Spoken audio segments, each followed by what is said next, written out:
Game over.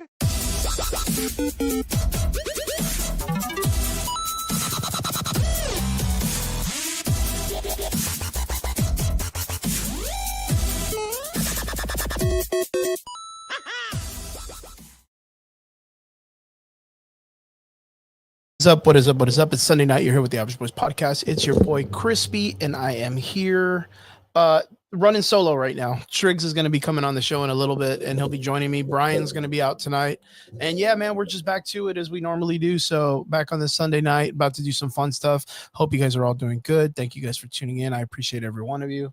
But yeah, it's going to be a cool night. Today we're going to be talking about some interesting things. Of course, we got the elephant in the room, Kraven the Hunter. A lot of us haven't seen it. Probably you guys haven't seen it either. If you have, God bless you, because man, I heard it's pretty bad.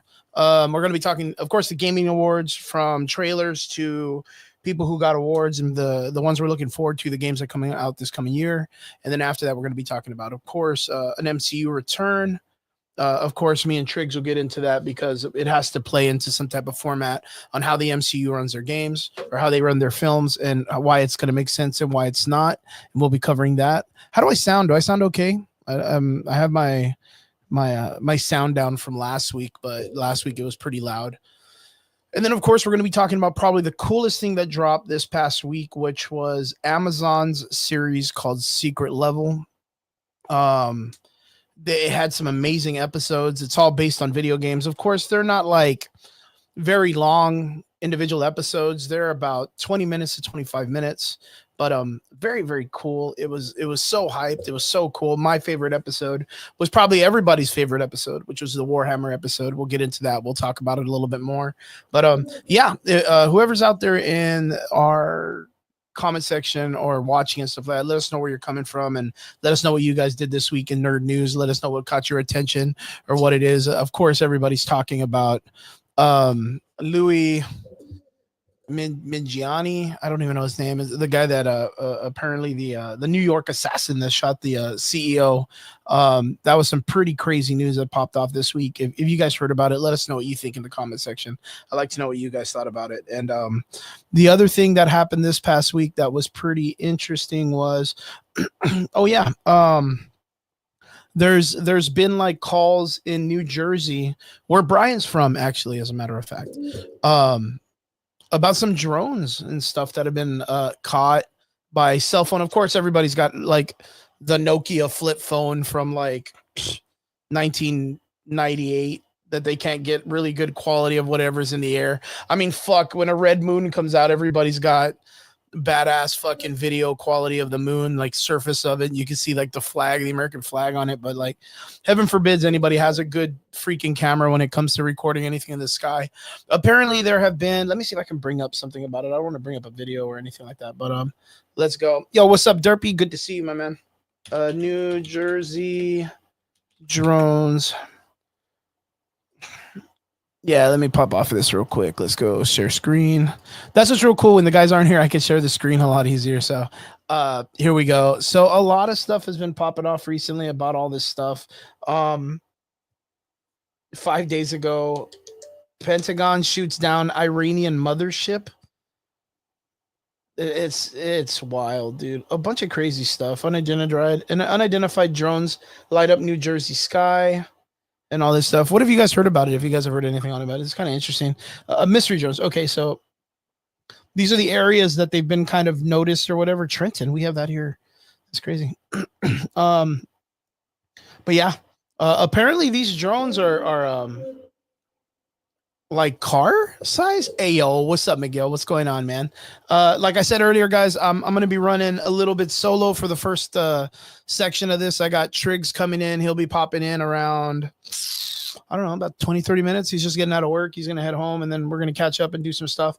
We got some cool things we're going to be talking about today. Of course, the Gamers Awards, Kraven the Hunter, secret level from Prime, which is a badass series they just released. If you haven't seen it, it's totally worth it. Go check it out. And we're going to be talking about an MCU return, a character coming back that just popped off this past week. So those are things we're going to be talking about. But yeah, there's a bunch of shit that happened. But right now I want to talk about this because me, I some of you guys know, some of the people that are watching, I'm big on drones and stuff like that. Creature Commandos. Derpy, how are you liking it, man? I didn't dig it, dude. I didn't dig it too well. But yeah, let me know what you think, man, because it's one of those things off the top of my head that I think it's kind of a, I don't know, it's like a hit or miss, man. I really dug the idea of them introducing more of like the Amazonian villains. I think it was like Circe or something like that they introduced, which is a pretty good Wonder Woman villain. She ties in, I think, if I'm not mistaken, into the Doomsday and the Dark Side Wars. But yeah, I do. That's probably the only thing that I'm digging right now is like, what is it? The Bride and the Frankenstein character and all that other stuff. Really, the only thing I'm liking about it. I'm not really digging. Like Flag's character is really much like the other one, but they're trying to pull it off like it's his son that was in the Suicide Squad. But it's pretty much. Would you consider Creature Commandos, Derpy, a sequel to Suicide Squad, the James Gunn one? Do you feel like that's what it would be? I guess because that's the kind of vibe I'm getting from that. And I was gonna ask too if you guys could tell me if the audio is good or not. So it's gonna be just a straight continuation because yeah, I guess if I see it like that, like it makes a lot of sense. But why Creature Commandos, dude? I mean, from what I saw, it's just like it gives the Weasel character an opportunity to come back, which keeps James Gunn's brother in business. But yeah, like I can't really see much. I mean, I don't know. I don't. There's just something about it. What is it that you like about it though? Like, is there anything in particular that you're liking, or is it just is it just the James Gunn quips and quotes? Let me do this real quick. Hold on. Yeah, because other than that, I'm not really. I don't know none of the other characters. Dr. Phosphorus, Superman trailer drops Thursday, confirmed. And how do we feel about this? Because me and Brian, as you know, have been shitting on the idea of this for a while, but I'm excited because I'm a big Superman fan. Like, I just don't want for James Gunn to do what he always does, which is like he bastardizes a lot of these characters and makes them very like not goofy, but like I mean it goes with the trauma. I can't remember the idea of the style of filmmaking that he's very, very into, but it always follows that format. And sometimes it could like it could bastardize a lot of like the original iconic characters and their IPs and stuff like that. But you let me know. I've never liked like The Man of Steel was a good movie, but I've never really been a fan of like the depressed, like unconfident, unknowing adult version of Clark Kent because he's already supposed to be a lot more mature. So like him kind of like in the Man of Steel movie, him coming to fruition about being a superhero and all that stuff. Like, yeah, there's something about it. I don't understand when people are like, oh man, it's best of the best and blah, blah, blah. I never really get that. But like, yeah, Man of Steel is kind of not mid. I mean, of course it's a little bit more because Henry Cavill did an amazing job. Sorry, I'm answering phones too. I'm working right now on my phone also because that's what I do. But yeah, it was kind of mid for me, dude. So yeah, like you know, you go back and you watch like the Christopher Reeves films, and when you do that, you go back and you see that it's very I mean, being that it's an old film, it's very like cut and dry on the way that they write the superhero character, you know, goes, saves the girl, does all this stuff. But like there was a lot of like in the original Christopher Reeve Superman, the idea of Superman maturing as a character and coming to age was done very well in flashbacks when he was a child. And I kind of feel like Man of Steel tried to do that, but they did it at like a later age, right? But yeah, we're buying it back for the Felicia days. I'm loving the idea of everything James Gunn and I'm doing with the Super and what he's doing with the Superman movie. Well, I there was like mixed reviews on the trailer, right? I mean, I'm excited. I'm not gonna say I'm not. And James Gunn, and the reason why we talked about this like 2 weeks ago or a week ago when I had the guys on the show, and it was like James Gunn did an amazing job of telling a very heartfelt story when it came to the Guardians of the Galaxy story.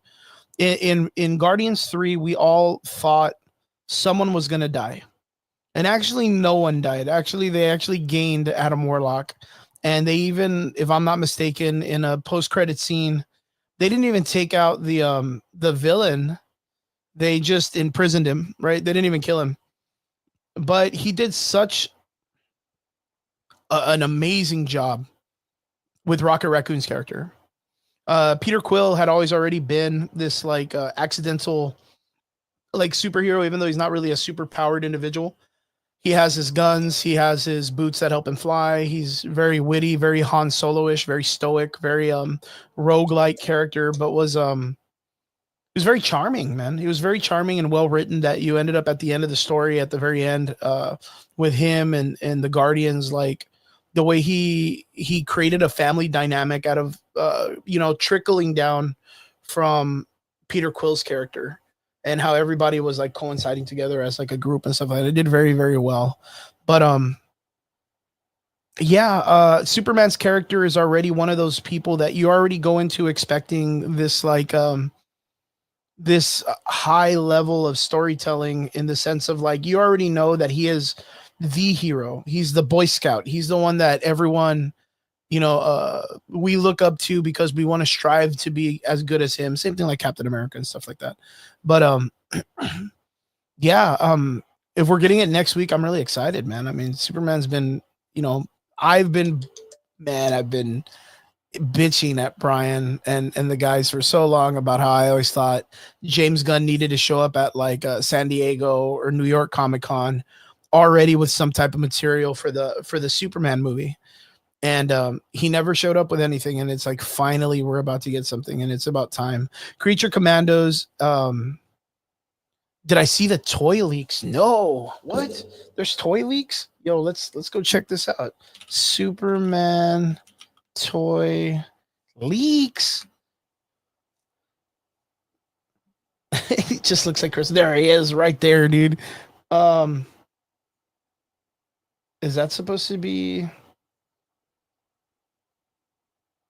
Is it this? No way. Is it?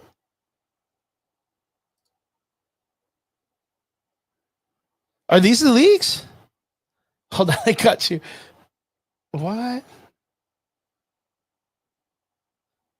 That's crazy, dude. If that's the cast line, that's I forgot his name. It's like the Brawler or something like that.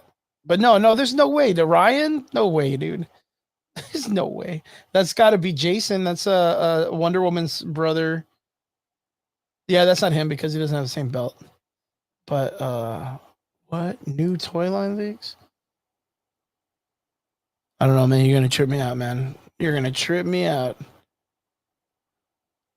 That's crazy. We're gonna look at this right now. Okay, Superman reveal spoilers. Okay. Maybe I shouldn't even be looking at this with you guys. I should totally take this off because I don't want you guys to get the fucking movie spoiled. I'll take a look at it real quick. Okay.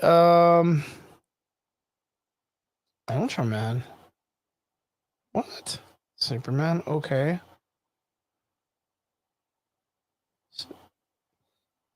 Fortress. Okay. Fortress of Solitude. Okay, I like that. Wait. So what? But some of them say Superman movie and some of them say not. That's kind of weird, isn't it? Because you're getting who's that? Let me see what character that is real quick. Yo, if you can send me that link, that'll be really cool. DCO. No way. Is that that's wild, dude. That is wild if that's gonna be someone that's in the film. but I don't know. That's crazy, brother. If they end up doing Ultraman in the Superman movie, um, man, that's crazy because that's the alternate universe where they got the not the Justice Society but the crime syndicate, right? Is that what you're talking about, Derpy? Please tell me that's what you're talking about, because that would be insane, bro. Insane. But yeah, apparently next week we are getting a drop for the Superman trailer. I mean, I just heard about this right now, but our boy Derpy Entertainment in the comment section said next Thursday we're getting a confirmation for Superman. Superman is such an interesting character, and it's, you know, a beloved character. We talk about it all the time on the show. The MCU is doing so well. Of course, Phase 4, you know, wasn't as sharp. Then we had the James Gunn debacle, not James Gunn, Jonathan Majors debacle that happened, which just got figured out. Jonathan Majors got his case cleared, so he's okay. And it looks like Marvel might be maybe working with this guy again soon. This Thursday on the 19th. That is dope. But Derpy, is that what you were talking about? The Ultraman? Was that the toy? Because that is crazy, because I assumed that they were going to be probably going against, like, it was going to be Superman going against a team of vigilantes, which is going to be the Authority, and he's going to kind of like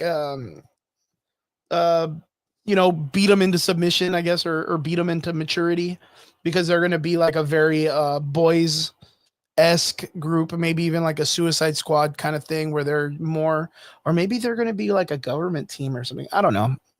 I literally, we haven't got really any information on any of the stuff that they're doing with the Superman story or DC or whatever. So, yeah, I mean, hopefully it comes out pretty good. I can't wait, man. Thursday, I heard. Did you hear this about 3 weeks ago that they released the trailer for Superman and it got like mixed reviews, where some people were saying it was good, some people saying it was bad, and then I think James Gunn, I think he reworked it or something, and then it came out a lot better. So yeah, that's what I've heard. Well, yeah, update on Triggs. Just messaged me a little while ago, said he's going to be on his way home already. Let's see what he said. Let me get this real fast, just so I keep you guys updated, because I want you guys to know where Triggs is, so that way I don't bore you to death. 15 minutes. Yeah, he'll be headed home. Then he just needs to get his PC on. Yep. So, here. Okay. But yeah, so hopefully the Superman trailer comes out really good. Creature Commandos, I talked about it a little bit last week, Derpy, and anybody out in the comics section, you haven't seen it. Creature Commandos came out on, I want to say it's HBO Max, and it's a show based on almost like the Suicide Squad in the DC universe, but it's more of people that are they're like supernatural characters. Of course, Weasel from the Super Suicide Squad's in it.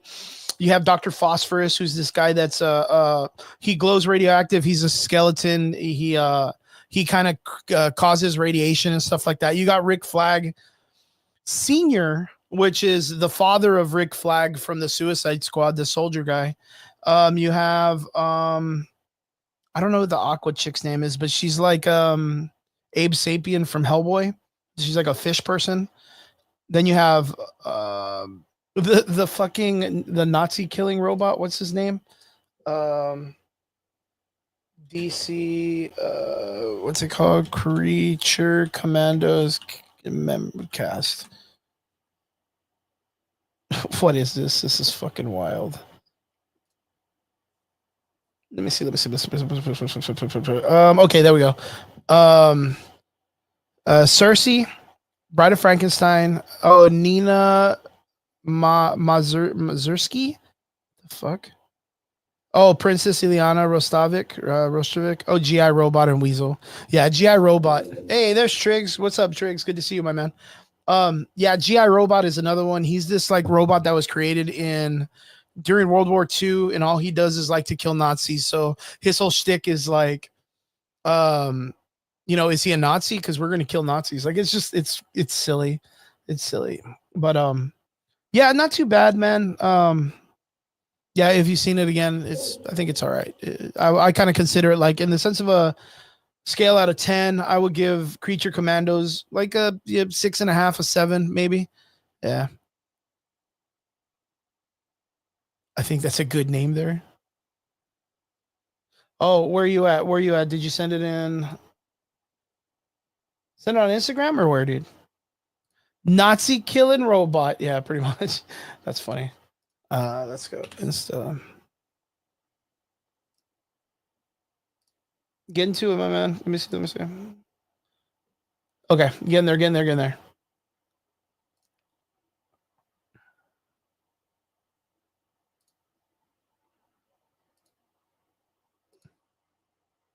I don't have any messages, dude. What do you? Is it still loading? I don't have any messages. Oh, no, it hasn't gone through. I know you're dirt, man.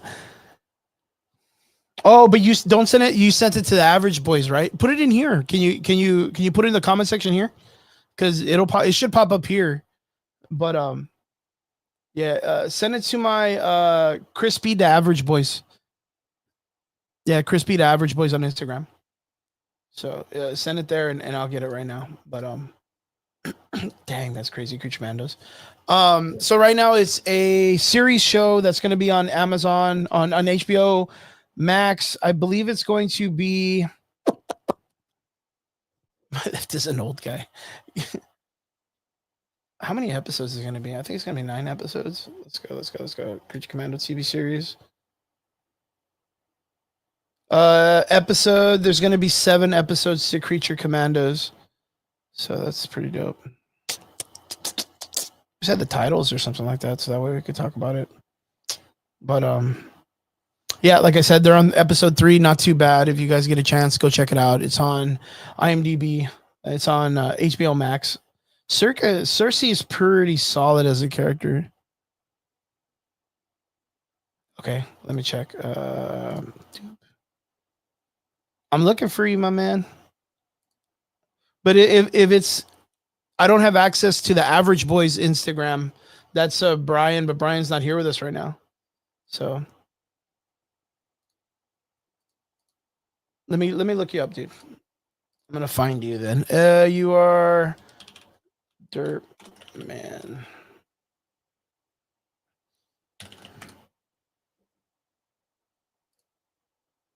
Dirt Man, or do you have an Iron Man logo? Is there an Iron Man face? Is that what you got?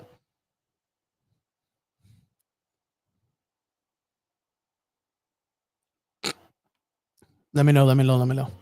But yeah, Creature Commando wasn't that bad. If you guys get a chance, like I said, go check it out. It's like a 6.57 out of 5. Not worth, not too bad. So, most def. Yeah, but oh yeah, talking about other things. So in New Jersey right now, like I said, there's a lot of drones that are flying around. It's really really crazy because the FAA is an organization that controls the. It's me and James Gunn with a Batman face. Let me check. Let's go. I'm trying to find my homie Dirt Man. Dirt Man. And you said it's on Instagram, dude? Why are you not popping up on any of this stuff, man?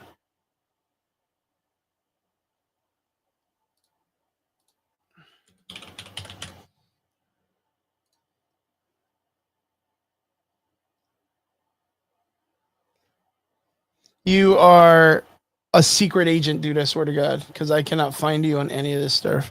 Oh, there we go. There we go. There we go. That's different. There you go. Now I found you. Follow. I got you, brother. That's me. I just added you. So send it to that Instagram and I'll check it out for sure. I don't know why you're not coming up on requests or anything like that. That's super crazy. But yeah. Send it to me there. Um, yeah. So the drone situation in New Jersey is kind of crazy. Being that if you're a drone pilot, if you have any drone that sits above 250 grams, like you have to get it registered, and if not, there's GPSs and all this other stuff. Unless it's like a drone that isn't something that you have to connect to GPS, right? Which is like I don't have any of my drones present, right? Well, let's say like one of these, right? I have like a fucked up one. So you have like a little drone like this. They go up and down, they go left and right, they turn. Those kind of drones that you can control with like a little like a remote control or your phone. they usually have to be settled into some type of network or some type of GPS that the FAA can automatically see. They could check your flights. They could check a lot of stuff on you and keep tabs on you. Now, if you're into FPV, which is the stuff that I like to do, you custom make your drones, and the motherboard or the control unit that you use doesn't necessarily need to have GPS on it, and you can run it as is. But if you get busted flying it, and it's not like registered or it's not like settled in, and you're flying it like pretty high up, like I think you can get away with like 200 or 300 feet, but you can't really go above 4. You get a lot of trouble. A lot of trouble. You get fined really well. But what they're talking about is they're talking about drones that are literally the size of vehicles. So there's no way that this drone is going to be like 250 grams. It's got to be fucking heavy. And a lot of the times we would assume that it's like a hobbyist or some type of like very I guess you could say rich person that's able to afford like a man-made drone, like a man-size drone that you can use as a recreational vehicle. But even with that, you still need to have it registered because you can't fly that around because you can kill motherfuckers, man. Like if you were to fly a drone that size, and let's say you just go straight up in the air and I don't know, like a fucking helicopter for a medical company flies by, like an ambulance, you're gonna kill some people. Or if you're flying that vehicle, you lose control and you land in a fucking playground, and you land on people, you're gonna hurt some people. You can maim the shit out of people. So there's a lot of like scrutiny and restrictions that come along with flying drones. It's not just like you pick one of these up at Walmart, and those are pretty much like home drones. Like you can fly them in your house. They're very playful or whatever. But the ones that you find at Best Buy, the DJI drones, your Mavics, your Pros, your Minis, the ones that they sell that are above $200, those can fuck some things up if you're not careful with it. So most of the time those have to be registered. You don't have to get your license for it, or your part 7-1 or your part 107. You can fly it as is. You do have to register it with the FAA to at least like acknowledge that you have a drone as a person. But yeah, you can't really get a drone like that and get it up in the air and stuff like that without there being restrictions. So to see that is fucking wild. Triggs, what's up, my dude? Good to have you back. Good to see you. How you doing, man? What's going on, dude? Just give me 1 second. Yeah. No issues. Right now I'm just kind of just having a talk about the drone situation. Yeah, dude. Yeah, pinch poke. Yeah, dude. I was like literally listening to you, like as I was just like turning on everything, and I was like, okay. So it's a crazy situation, man. Because like you've known me. I've been flying drones for years, and I'm more of like the FPV, the one that likes to do like flips and loops and stuff. It's a lot different, right? Like compared to like the regular like the gyroscope drones, right? Well, I mean, there's the hobbyist drones, like the people who are just doing it just to like fly around and stuff like that. Those are like, then there's like the content creator drones that are like made specifically for high movement, but still like amazing frame rate. And then you have your FPVs, right? Which are specifically just to go fast, tight corners, tight banks. Like racing drones, cinematography drones, pure racing, yeah.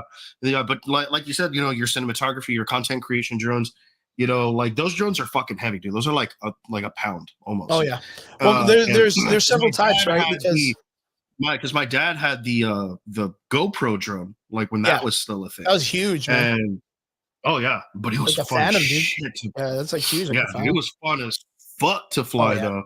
Because like I've flown that drone like several times. I've actually done like 6 or 7 commercials with that drone that I flew, and we did some content with it, and like we did stuff for the city of Mission for their water plant, the water treatment plant.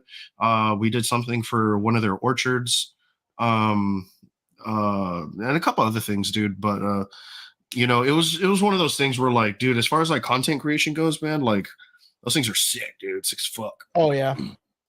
Oh, that Derpy, I got to see that list. I'll send it to Triggs right now. So So Triggs, there is apparently a leak for the toy line that they released for Superman. And in one of those toy leaks, apparently it shows who might be the villain. It's a big black dick. you you would be casually impressed, dude, if they pull this off for the first one. Private chat, send it right in. That's the Cosmic Book News. And the leaks are going to be probably towards the middle, all the way to about middle and a half, a little bit. You'll see the black thing, and the quotes is what's telling you who the movies are. And you'll see it at the top is Superman with Crypto. That's cool. Maybe we get a Crypto the dog finally. That's respectable. But go 3 down and look who the villain is, dude. From the Crypto. Crypto. I'm gonna let you just go through that list, and when you see his name, you're gonna be like, "What the fuck?" That's wild if he's gonna be in it. That is so crazy. There's no fucking way, dude. Ultraman, dude. Crime Syndicate Ultraman. No, that's not gonna be crime. That's not gonna be Crime Syndicate Ultraman, dude. I call all of the shenanigans. Oh, that's crazy. So look, watch. Derpy, thank you for all the stuff you're sending me right now, man. I'm gonna see if I can. Yeah. Look, check this out, Triggs. Yeah, I saw that, and I was just like, but you know what? This picture came out a while back too, right? Yeah, this to me, and no offense to Derpy, but this is old news for me. I saw this months ago. Do you think that's a possibility? Do you Ultraman? Think Superman Ultraman? No. Yeah. Fuck no. Fuck no. That's wild, dude. That's wild. Fuck no. Dude, they're swinging for the fences and then they're shooting for the stars. That's what James Gunn would be doing if he was like, fuck it, dude. I'm just gonna introduce you Earth 3 in my first movie. Fuck it. Yo, that's because I actually thought that was what's that character's name from I thought he was one of the guys from the Authority. Yeah. I thought that was. Let me see real quick. Left to right. The engine. No, not the engineer. The Midnighter. Yeah, I thought it was the Midnighter. I originally thought that was the Midnighter. I thought that character was from the Authority. So I assumed I thought so too. Yeah, I thought that was going to be the Batman character that's in the Authority. I forgot his name. I think it's the Midnighter. But that's why I always thought that was. Yeah, because I think he has like a logo similar to the U. Yeah, look, watch. So in the comic books, when Superman, there's a situation where Superman is kind of like in a dire situation, like he's kind of like dying. I think he has like cancer or some type of heart attack. It was like the All-Star Superman comics, right? He brings the Authority in with that fucking Jack Flag, or what's that guy's name? The guy that with the he's like a telekinesis guy. That's real crazy. I don't know. You're like, I don't read this trash, man. I don't read the Authority. Quality. But I thought it was that guy on the left. Look, this guy right here. I literally thought it was this dude. I mean, I could see how it is. Right. I mean, I honest to God could see how it is. Yeah. Because, I mean, that's very close. But at the same time, like, if you look at that other one, it's kind of like a mixture between this guy and the way Doomsday was. I don't know if you remember Doomsday in the old comics, right? Oh, yeah. No, well, actually, take a look at Fandom Wire, at the screen that you have on right now. Fandom Wire, James Gunn first superhero team. It almost looks like him. James Gunn. No, like it's really on the screen that you have right now. Oh, right here or what? Yeah, look, just scroll to the left. This guy or what? Yeah, it almost looks like him. Yeah, well, that's the guy. That's Midnighter. That's this dude. Maybe it is him. It technically should be. Yeah, it looks just like him in that one, except he's got like the full face, right? On the other one. Yeah, and of course, like we've all heard that. On this wasn't Superman supposed to introduce the Authority or whatever? Yep, 100%. So, and I think Why- we talked why about would this this too, not where be the we thing? assumed that the reason why that was going to happen is because we automatically assumed, or I did, is that they're going to do a couple movies and then kill off Superman. And that's I know, why you there's were no on like that Wonder Woman. forever.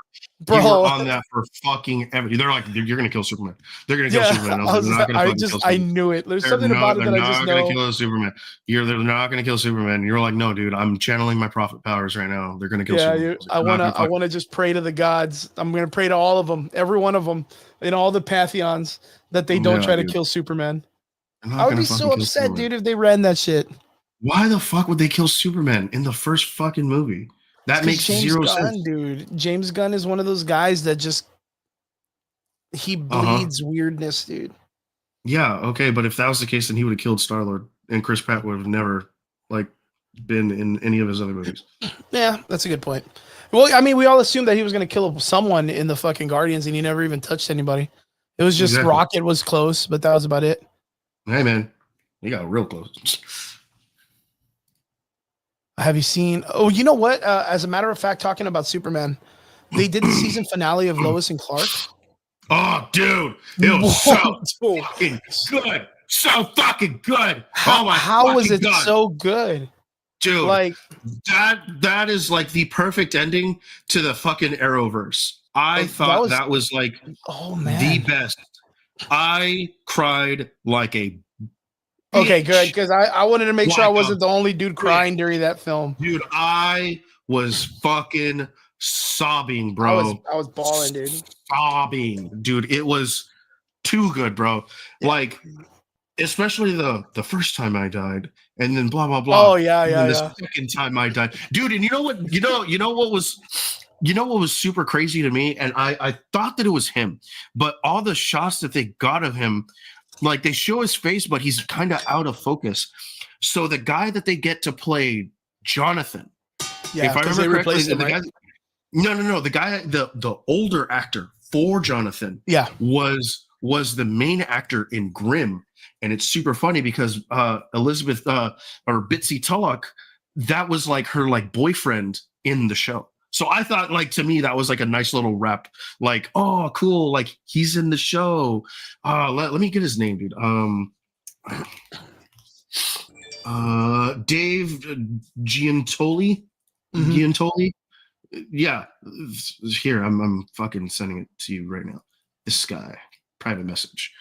And dude, this Clark Kent looks like got an Edgar cut, man. That's funny.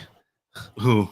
The Clark Kent, the way that he kind of dude. The behind the scenes. Derb just sent me this right now in chat. Dude, he's got like the fucking weird Edgar cut. Yeah, he's dude, like, "What's up, cut? Come a cut." Yeah, dude, fucking come a cut. Dude. That's funny, dude. That was a good one. That was a pretty good one, Derps. But yeah, dude, funny. That guy, the guy that I sent you, he played the older Jonathan Kent in Lois and Clark. Oh, this guy's sharp. Oh, you know what? Yeah, I did see him. Yeah, I did. And so he was Lois's Lane's boyfriend. Yeah, he was Lois Lane's boyfriend in that Grimm. Yeah, in Grimm. And in this one, he plays the older version of the son. He plays her son. I mean, that's probably more than likely why they probably reached out to him, because they were like, "Man, what do we do?" You know what I mean? Like, we need to get dude. these I mean, actors. I mean, you, especially with like TV shows, you know, or even animes, dude. I mean, you're starting to see it a whole lot in animes. Mm-hmm. There's like a set group of voice actors that always stick together. Yeah, they stick together and stuff. They always stick together, dude. And like, I mean, Bryce Papenbrook, Jamie Michael Tatum, you know, I mean, pretty much the My Hero cast goes everywhere together, dude. Robert, what are you talking about, Biggie? Are you talking about Lois and Clark? Lois and Clark was really good. It's bro. It's fucking bro, dude. That's what it is. It's bro. Yeah. But you know what? Dude, I don't really care to watch the entire series of the Lois and Clark. No, honestly, man, you should. It's not bad. Yeah, I like it. It's because I just remember Dean Cain, man. Dean Cain's Lois and Clark. Nah, dude, it's nothing like that. No. It's not like Jimmy Olsen finally makes his appearance in like the last season. Okay. And you know, because like I guess like some spoilers, you know, for Lois and Clark. Superman, we already know this story. Yeah. That's why they don't do origins anymore. Well, like like he outs himself, right? Like because people like when he fights Doomsday in Smallville. So like It's after different. that, Lois, Jordan, and Jonathan, they all go to Superman and they're crying. And like people are like, they put two and two together. They're like, that's obviously his dad. That's obviously their fucking dad. And so they're like, that explains why they're so weird. That explains all this stuff, like why they're so secretive with certain things, blah, blah, blah. And then so something happens and Clark gets shot. But as he gets shot, he looks at Lois and Lois is just looking at him like, I mean, I'm not worried. Like you're obviously gonna survive this. This is gonna be okay. So he like just looks back at the bullet and he fucking takes his clothes off and he has the Superman costume on and like he like the bullet fragments and he's just like, all right, well, you got me. Busted. I'm Superman. And everyone's like, I fucking knew it. I knew it. And so finally he's like, okay, I'll have a press conference. Like, you all can do an interview. I'm Iron Man. Yeah, I'm Iron Man. And you got me. And so like he reaches out to the Daily Planet and like he's just like, okay, like let's do an interview. And so like the person who like interviews him is like someone who like he grew up in the industry with.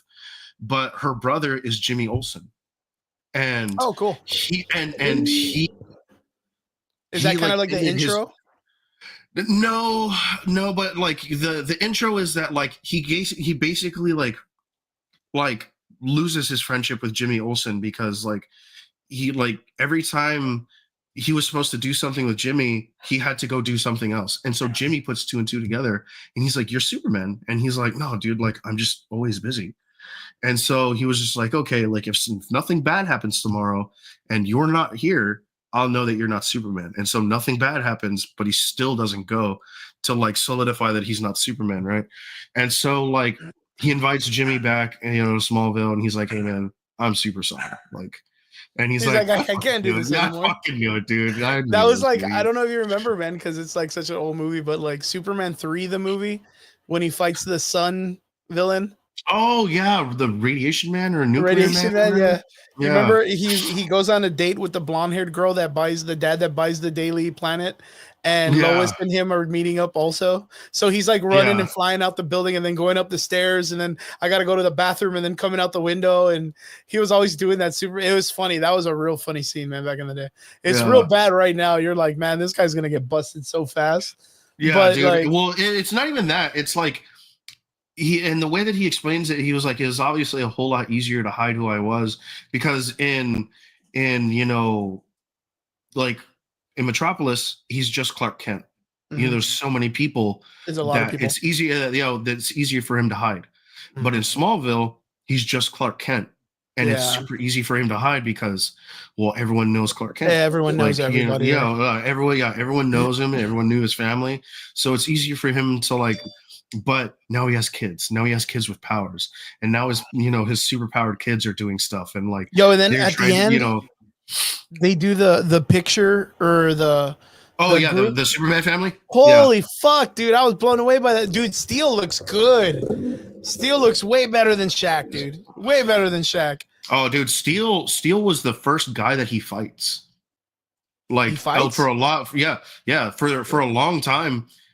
For a little while, people thought that Steel was Lex because like when he takes the suit off, they're like, oh, like blah blah blah, thank you, like Commander Luthor, and everyone's like, oh my god, it's Lex, blah blah blah, and they were like, oh, like they like race shifted him because he's black, and then you find out that it's John Irons, and he's gonna be Steel later. John Irons, that's crazy, dude. That is dude crazy. Honestly, it was like the show was solid, bro. The show was solid, especially when it finally moves into like the whole Lex thing and stuff like that, because like he gets to fight Lex like without powers and he just straight beats the fuck out of him, dude. Like the lead up to that fight, the Lex Luthor one. Yeah, like he's just walking up and he like walks up to his building and he's like, get the fuck out here now. And so like, and it's the guy from the fucking Walking Dead, right? Yeah. It's the guy, the ginger, and he's not even bald, right? Or is he bald? Yeah, he's bald. Okay, good. But he's got a long ass beard. Yeah, he's got like a fucking biker beard and shit. Yeah, and then like later, finally, they're like, okay, like he does away with the beard and he's all clean cut like he's supposed to be. And Oh shit! yeah, like he changes the look later, and he becomes like the classic clean cut, Lex Luthor in the suit. Because at first, like he's just he's straight out of prison. Like he's just like, oh yeah, dude, like I'm here to fuck your life up. He's I'm Falcone or Maroni or whatever. Yeah, dude. Straight Maroni looking, it just looks like absolute hammered shit. Yeah. But like as the series moves on, especially in season 4, like that's when he gets shot. He tells everyone who he is, and then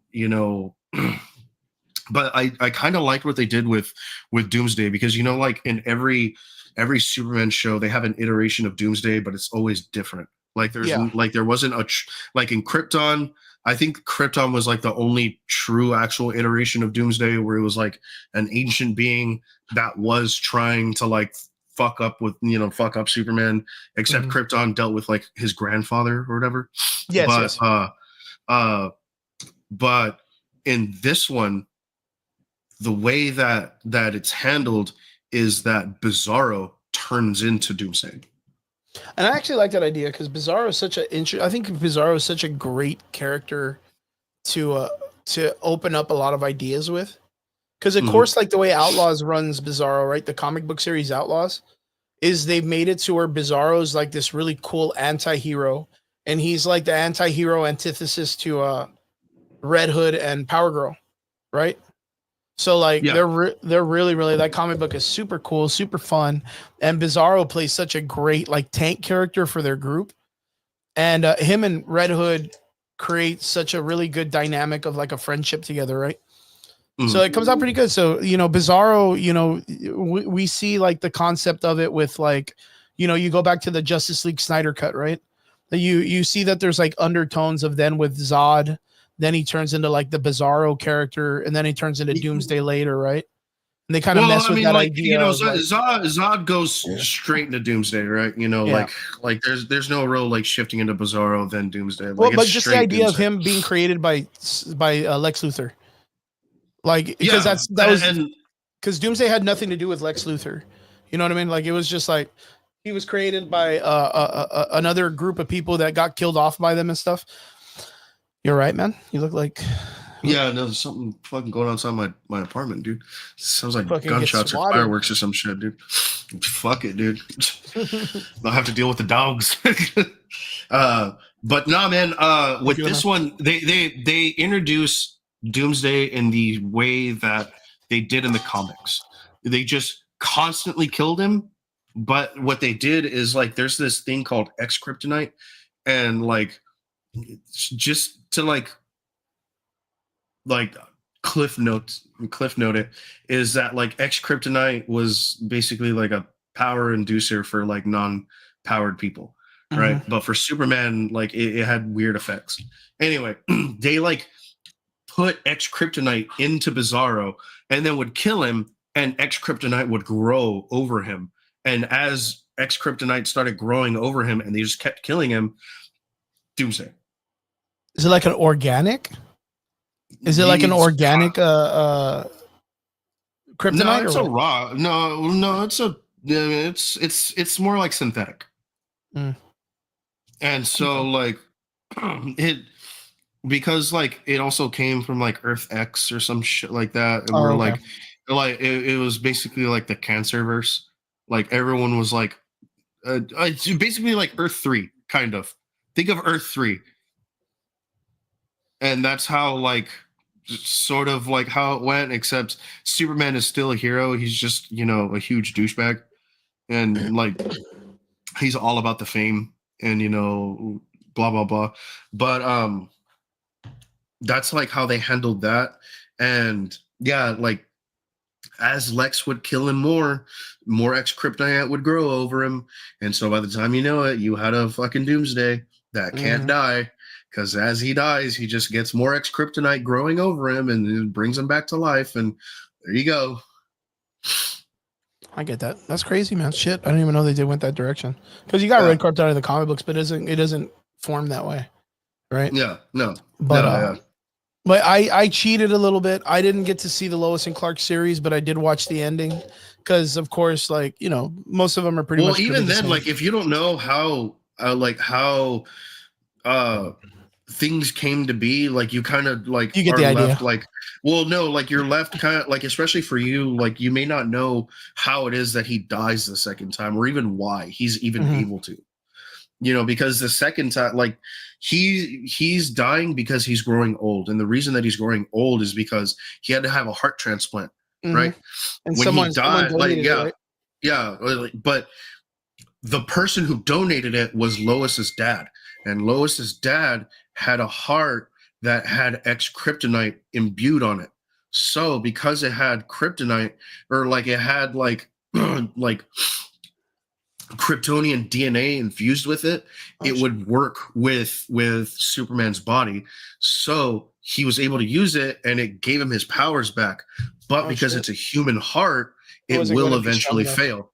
Yeah, Yeah. it wasn't going to be strong enough. And so, like, yeah, he was growing old, and because he had a human heart, and that's how they like sent him off. And like it was a beautiful, beautiful ending, dude. Like the way that everything happened, especially those like last like 10-15 minutes of the episode, I was just like, dude, I can't with this. Like Bro, I was like, bro, I was really? taken, Like, man. yeah. Like if that's how they decided to end the Superman comic, I would be okay.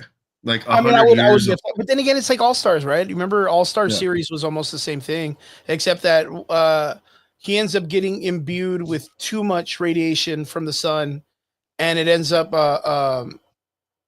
like demolecularizing his atoms.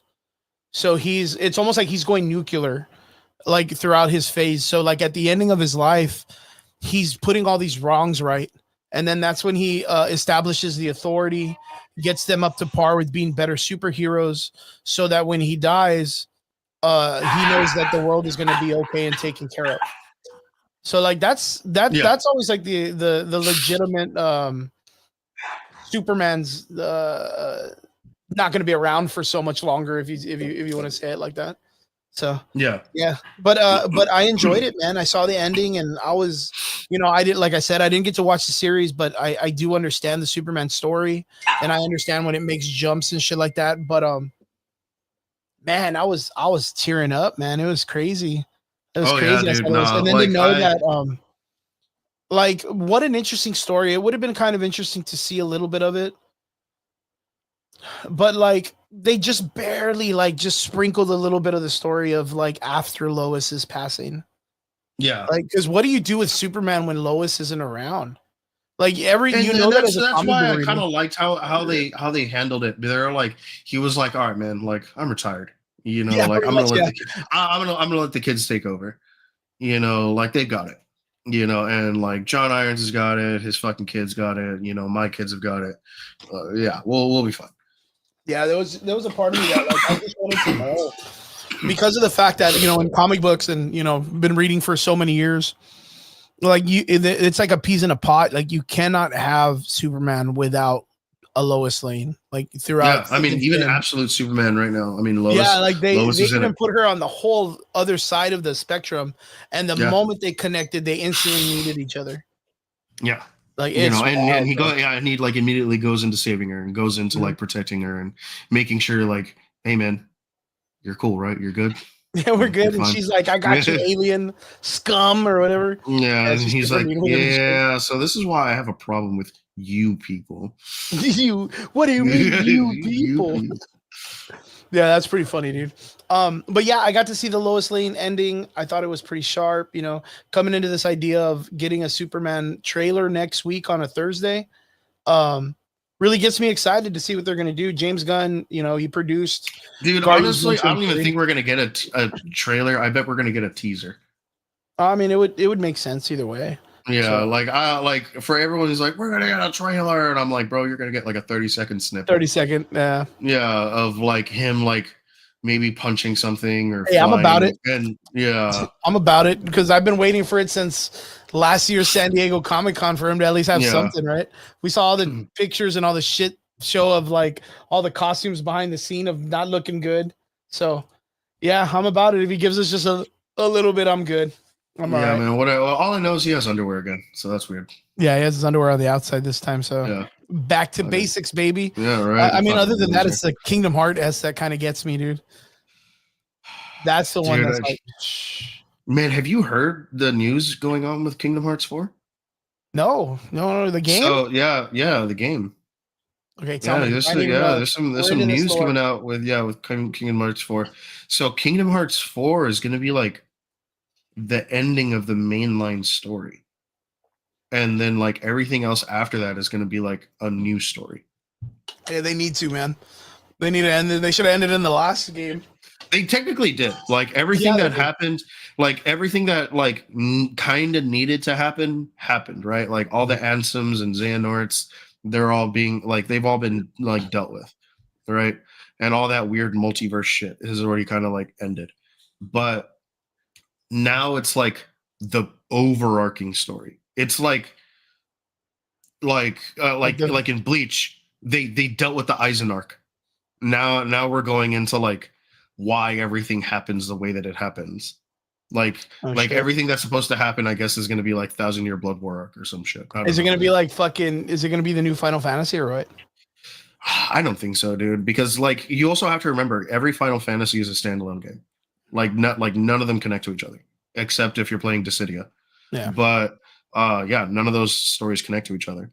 It'd be crazy if fucking Kingdom Hearts, in a way, like the Sora story, connects to that dude on the tower in that one part, that one hidden character.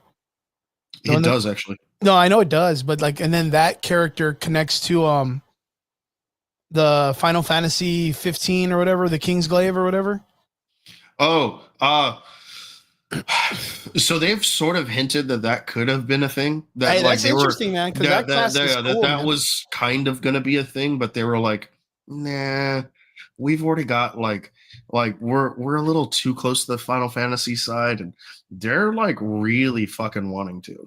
Hey, but like, I kind of like that cast. Those guys, the ones in the car. But no, there's a game that's coming out that's very Kingdom Hearts Final Fantasy. And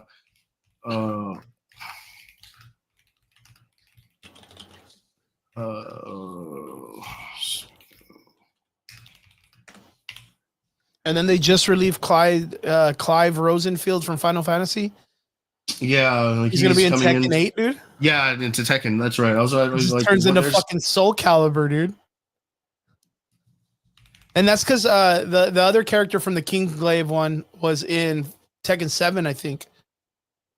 I think he was the main character from that one, the one that can like teleport his swords and shit. Oh yeah, from 14. Yeah. Or He's 15. In Tekken 7. Yeah, from 15. Yeah. Yeah, that's right. Who was? Fuck, man, I'm trying to find this fucking game. But yeah, there's a game that's very, very heavily inspired by like the Kingdom Hearts looking Final Fantasy-esque game that they had. And yeah, I mean, it looks cool, man. You know, and it's on my fucking Steam somewhere. I don't know. I can't remember. Well, speaking of video games, dude, did you get to by chance watch the Gaming Awards? Dude, I'm such a piece of shit. I still haven't seen anything, dude. Like, I am so fucking busy. I don't watch anything. And I'm like, why do I do this to myself, dude? Why do I do this? I have to show you one of them that I believe will rock your fucking socks, baby. Let's see it. I only heard that Power World is getting an update next month. Sorry, like next week or the week after next, and Elden Ring is getting another DLC. I'd be super disappointed with it. Super fucking disappointed with that one. What, with Elden Ring? Yeah, with the Elden Ring one, you're gonna be disappointed. Why? Because they're making it a battle royale, like Fortnite. Check it, baby. Okay. Yeah, Borderlands 4. Borderlands 4. Finally got a little bit of trailer talk. So it looks really good. I mean, Borderlands has always been a great game. Movie, not so much. But Look at this character, dude. Very what's that boxing game for the Nintendo Switch, dude, with the big arms? I can't remember. Yeah. Well, it looks like the vault exploded. And there's a whole new squad of people here that are like arcane victors dudes. Yeah. Like a very alien-esque character. But he's a company man.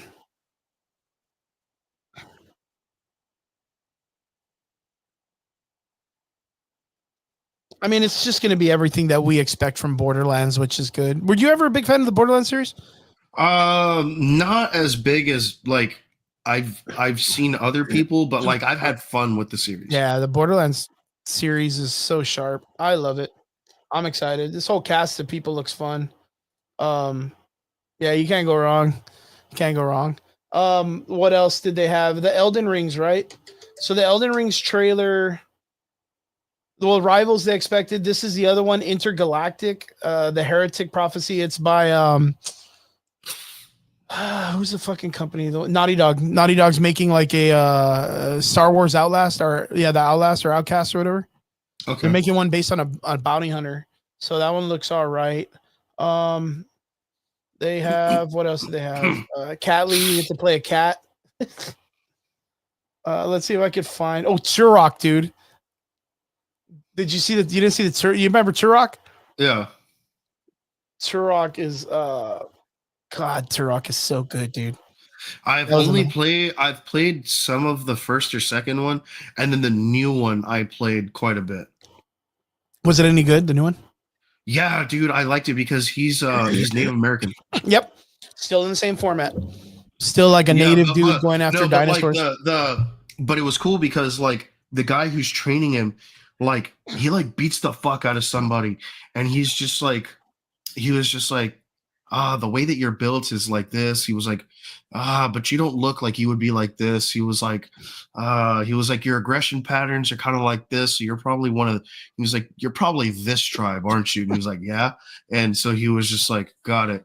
I'll still beat your ass though. And like, his mentor was a fucking savage. He's a G. It was probably one of the original Turoks. Oh, that's crazy, dude. So I guess you can do So what you transform into? Yeah, your costume changes with the different environments. Apparently, this one's going to be very much like what's that? It's a third person. Horizon Zero Dawn and Monster Hunter. Okay. And Turok is so cool, dude. I was so happy to see this come back. Nope, we're going to talk about that in a little bit too. The Witcher. I still haven't seen it, dude. Yeah, it was Tell me. Dude, I still haven't seen Secret Level. You haven't seen it? No, oh my dude. God, dude, that's crazy, bro. That's crazy. And it's so funny because like I've already missed the Mega Man episode. I heard. No, the Mega Man episode hasn't come out yet. It hasn't? Oh, that's in season 2. Gotcha. Yeah, the only one that came out that was man, dude, it tipped the jar for me, bro. Was the Warhammer episode? Warhammer episode was amazing, man. Amazing. I don't want to ruin it for you, but yeah, we'll talk about it. Onimusha is getting a return. I did see Onimusha. Yeah. Onimusha Ghost. I don't think that showed yesterday. Killing Floor 3. That was another one. Helldiver's got a badass DLC, dude. And then this is the God of War one hasn't come out yet either. Let me see. Oh, Outworld was that one? Yeah. Outer Worlds, but nobody played that shit. Actually, a lot of people played that. Did you play it? Game. Did you get to play it or no? Game. Yeah, because it was the Fallout crew, right? The Fallout people that created it. I think so. One of the things that I really, really did like, Outworld, but I don't know if it came out during the Video Game Awards, was they showed a new game and it's called Moonlighter 2. And if you've ever played the first Moonlighter, it's on Switch. It's super cheap and it's also on Steam. Super, super good. It's very roguelike, where you're like going in and like you go into dungeons and you collect things, but then you come out and then like you sell it. And so like you're essentially a merchant who like goes to like collect stuff. But like there are bosses and shit like that. Dude, I want to see Night Rain. I got to see Night Rain. That's what I wanted to show you. Dispatch is another interesting one. I don't know if you got to see about this one. So this one is you play a dispatcher, but you're dispatching superheroes. Bet. to go like deal with like it's pretty much the hero accords, dude. So what's it called? It's called Night Rain, right? Yeah. Night Rain. Night Rain. Okay, let's check it out. Let's check it out, baby. So a little bit of breakdown, right? So in a little bit, we're gonna see like this giant like dragon or eagle or something that's gonna fly in. Oh, they're supposed to have Demon Soul 2 or 3 bosses in this. Well, that's the thing. Like, it's like I said, it's like a battle royale. So the idea is like there's a giant like this thing is the gas that stops you from being on the outside of the map, and it pushes Okay. you to the center. And there's a monster or a boss that you have to fight to loot. So like Okay. everyone on the map, but it drops different teams, and everybody's got the opportunity to go after it, and you get to take everybody out before they get there. So it's Warzone, but in Elden Rings.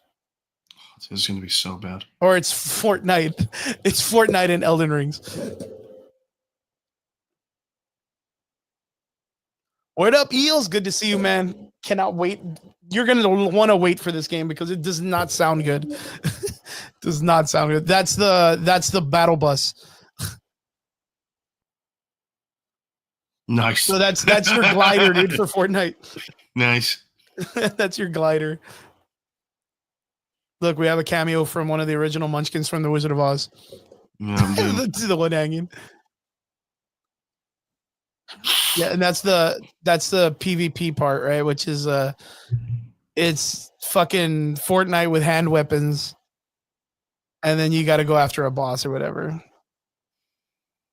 So okay, so like you, anybody else that's out there, right? If you're a big fan of, like, how do you feel about this? Like, is this something that's like, damn it, like we've fallen? Like, this is right before another company's supposed to be buying the Elden Ring series. They're about to buy out the company. I forgot who. I think it was like something like Sony or something. Someone that does Fortnite shit already. But how do you feel about this? I don't know, dude. I mean, it looks nice. It's going to be interesting. Yeah. I mean, it looks cool. And that's the Emperor, wasn't it? Or the Unknown King, or what is it? Yeah, I don't know, dude. I never played Dark Souls enough to like get into their lore. Mm-hmm. But yeah, it's supposed to be like a battle royale mixed with like a Monster Hunter.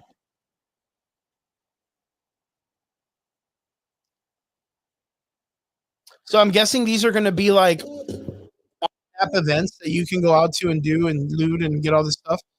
But you do run into the opportunity of running into other teams that you got to take out, which is, I guess, similar to the Dark Souls and Elden Rings and all that shit. When someone like comes in like raids, right? It's like a raid thing, but with a whole team now.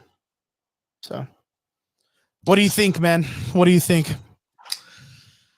I'd want to see a little bit more gameplay. You know, like authentic gameplay. You know, not just like little snippets. Yeah. No, I've played with Eels before, dude. Yeah, it's fun as fuck. Like, especially if you get like a good team together, dude. I mean, like you guys can you can smash a whole lot of shit. So anyone in this in the comments, Eels is here in the comment section. What's up, my boy? Same thing with Derpy and the rest of the guys.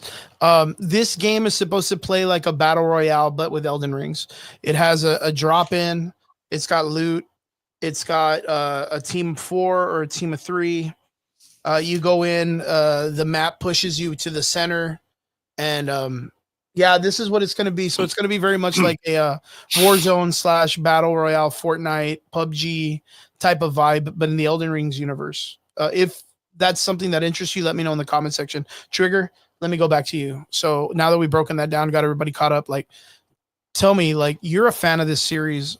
To see that a Battle Royale is coming to this series in a time where the Battle Royale is like the thing, right? Yeah. Does that at all kind of like interest you? Does it pique an interest or anything? Or does it feel like it's kind of like, I'm not a huge battle royale kind of guy, so like this isn't like up my alley. So in this, it's gonna be more for the loot. Like, how are they what story wise are they going to do to enhance the story? Because Elden Ring is a super lore rich story. Mhm. Like there's a Sure. lot of stuff, and for like the people who really, really are like into this story, this is one of those where like, oh man, like, are they going to talk about Mikola a little bit more? Are they going to do this? Are they going to do that? Like, what are they going to like talk about with um uh with just a whole bunch of other characters, are they gonna like expand on or finally give a little bit more backstory to XYZ? So for me, this is like I want to see where this is going to go in a story, like in Yeah, a narrative like sense. I mean, even in the factor, right? Because it does have Elden Ring in the title, Night Rain. If this is a standalone game, I kind of feel like it's gonna suck. Like I feel like it's gonna die because a lot of these battle royales are a lot of like free to play or like free play games that you can get like on Steam or you can get on your Mhm. consoles nowadays. Like you don't really have to put money behind it, and we all know Elden Rings is it's a AAA game series, right? Yeah. But if it ends up being like a DLC that gets added to the original Elden Rings, like one of the past games, and you're able to go in do the battle royale and whatever loot you can get in there applies to your character in game when you go through like the series, like that would be pretty sharp. Yeah, but like at the same time, like for me, there's gonna be like because like certain builds are gonna make you move slow. Certain Yes. builds are gonna make you move faster. So like I kind of want to know like in what sense like do I get to bring my build from my game into this? Into this game, that would be Like sharp, yeah, man. well, yes and no. I mean, there's pros and cons to that because, like I said, like yeah, you could be super tanky, but you're gonna move slow as fuck. So that means that the gas or whatever, has a more likelihood of killing you.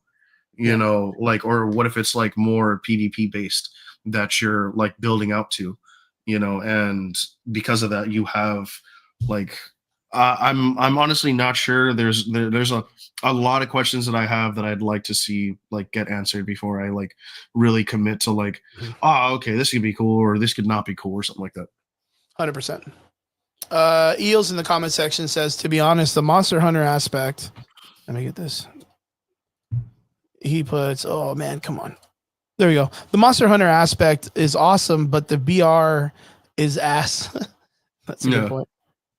Yeah, and I can't wait for the play, but I'm not expecting for the best from it because of the battle royale aspect. True, true. Yeah. I 100%. That's an honest, valid opinion. Right now, I think the idea is like there's a lot of games already that are kind of like Okay, yeah. If they think that it's like, if he's thinking that it's going to be a standalone game, or he's hearing that it's going to be a standalone game, then like, okay, cool. Then this is something that I could probably just pass on. You yeah. know, That's like what I was saying. Like, I mean, if it's yeah, it would be cool if like you said, if this game DLCs and you can go in with your own personal builds and the gear that you already have, then by all means that's fucking cool. Then you could just set yeah, the what is it, like the difficulty ratio on the villains and then BR a bunch of people, because that's pretty much what the game is right now, right? Where you can run in and then people can like randomly jump into your game and hide and jump your ass like when you least expect it, right? yeah. So it's almost like it's just maximizing the PvP experience in the game. That's not too bad. But other than that, what other games did we hear about? Anything else that interested you? Fuck, man. What else? Crimson Crimson Desert was Desert. yeah. Crimson Desert was another one that I was kind of like I've known about for a little bit. It looked pretty cool. Okay. Um, dude, I've been seeing a lot more um Forbidden West stuff on my feed. I don't know why. Forbidden West, the Yeah, Horizon Zero Dawn. yeah, I think it's because they just did a new Lego game. That one got a lot of pickup, a lot of pickup. And yeah, I mean, other than that, I mean, Elden Rings is so. I think they got like a free DLC this past month in my PlayStation Network, so they got some free stuff that you can download and shit like that too. So not too bad, mhm. not too bad. But I mean, it's a G game, dude. You can't go wrong with it. Um, Other than that, I Yeah. really didn't see much. I mean, Outer World 2, like you said, I mean, I'm not really a big fan of it, but you said like you guys played it, like a lot of people played it. Um, Catly is a cat video game, of course. Streamer or screamer. Can't really remember anything that really caught my eye except for like Turok and a couple of other things. Yo, so tell me, I know you're a huge fucking fan of the Witcher series. So going into Witcher 4, the girl, what's her name? Ciri. Huh? Ciri. She's gonna be the main Witcher in this series. Mm-hmm. Like, how do you feel about this? Does it kind of correlate to the lore? Does it correlate to the books? Does it correlate to all that stuff? Here's the thing, dude, and like this was something that I heard someone saying this, but I don't know if it was Andrzej Sapkowski that had said that, because to me that like the statement was just pure idiocy to me. They were like, but it's always been about Ciri, and I was like, that's not true. Ciri's just been a very, very integral part of his of his story, but it's never always just been about Ciri. Mm-hmm. Like, there is a lot more moving parts to his life than when it just came to Ciri. And they were like, yeah, so like the transition was always going to move over to Ciri. And I was just like, that's stupid. Like, I don't at all believe that, because like Andrzej Sapkowski has never once like hinted that, oh, I'm just going to move this story over to Ciri and all the fucking books from here on are going to be about Ciri. Like, I know that there's supposed to be a game or an anime coming or something like that that's going to be about like a teenage girl. And really? Like, yeah, where it's supposed to be him like just coming out of like the Academy, the Witcher Academy? The Witcher school. And it's like his like rise to being the White Wolf. And because like in the TV show, his like number one, nickname, which is the Butcher of Blaviken, is like, you get to see that event where like, that name came from. Yeah, like you get to see how he got the name the Butcher of Blaviken, and to me, I mean, that's amazing, right? Like, granted, there's a lot of like inaccuracy when it comes to the show, to like the books, and even like to the games and stuff like that, because like the biggest one is Yennefer's teacher. She doesn't die, at least not like that. Like, like the whole lightning thing, and then after that she kills herself and leaves a note for Yennefer saying like, oh, like, I'm sorry, little piggy, like, like that I wasn't as strong as you, blah blah blah. Mm-hmm. And Yennefer finds her bleeding out and stuff. That doesn't happen. Like, she goes, and I can't remember if she dies fighting or she dies like in other ways, but she doesn't die like that. There are like, and on top of that, like Triss wasn't as like, I mean, and even in the show, she wasn't even quite that integral to like other than stopping the soldiers from like entering the castle and stuff like that. Mm-hmm. That really didn't happen.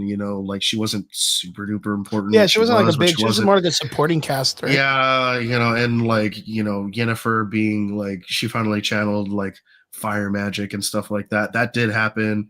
But I don't remember Yennefer losing her magic at any point. What I would like to see in like what I like about this is that, like, okay, cool, like, we're getting a new Witcher game. True. I would love to have like a section where you get to play like old Geralt, like old man Geralt, like, yeah, like old man Geralt, kind of like how you did with Altair. Yeah, in Assassin's Creed 3, mm-hmm. where like he's just so good and so like old, where he's just like walking up to people and it's just like.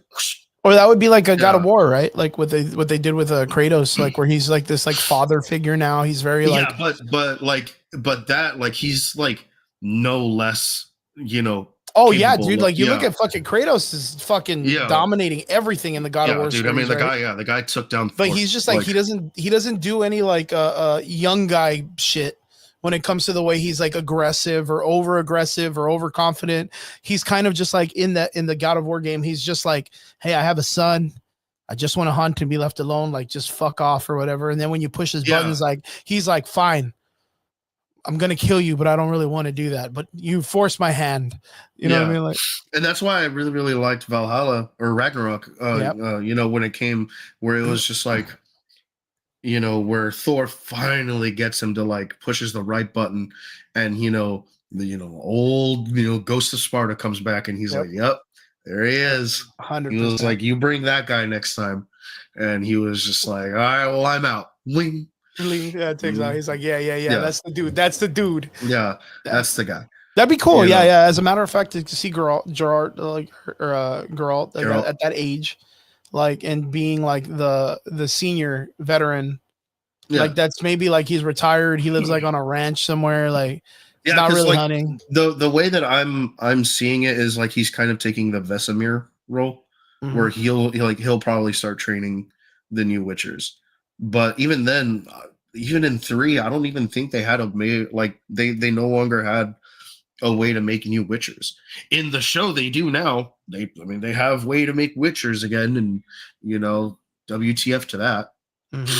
But like, yeah, in the games and in the story, they're like, yeah, no, that's not a thing. After the sacking of Kaer Morhen, that knowledge is gone. Damn, gone. So it's exciting to see that this is coming to fruition with this character coming up to terms. But for me, like, I'm always gonna be a Geralt enthusiast, purist and stuff like that. So like, I'll play it, but like, I'm not gonna like, I'm gonna be like, I miss Geralt too much. Yeah. Okay. Well, shit. That'll be pretty interesting to watch then, man. Pretty good. And then, of course, the elephant in the room was the Game Award itself. Game of the Year was given to one of the craziest things. I'm gonna list you. Let me go ahead and put these out there. Let me see. Game of the Year list. So, let me see. List of Game of the Year. Oh man, I don't want to. 2024. Yeah, there we go. So, yes. All right, here we go. So the games that were up for Game of the Year were. Where'd it go? I just saw right now, bitch. What the fuck? I'm having so much trouble with this. Jesus Christ. Game list. Jesus Christ, dude. So it was for best games of 2024 picked by NPR. It was, oh dude, that's not even it. I'm so fucking, well, fuck it. I'm just gonna tell you, Astro Boy beat out Black Wukong. Yeah, Astrobot. Yeah. Yeah.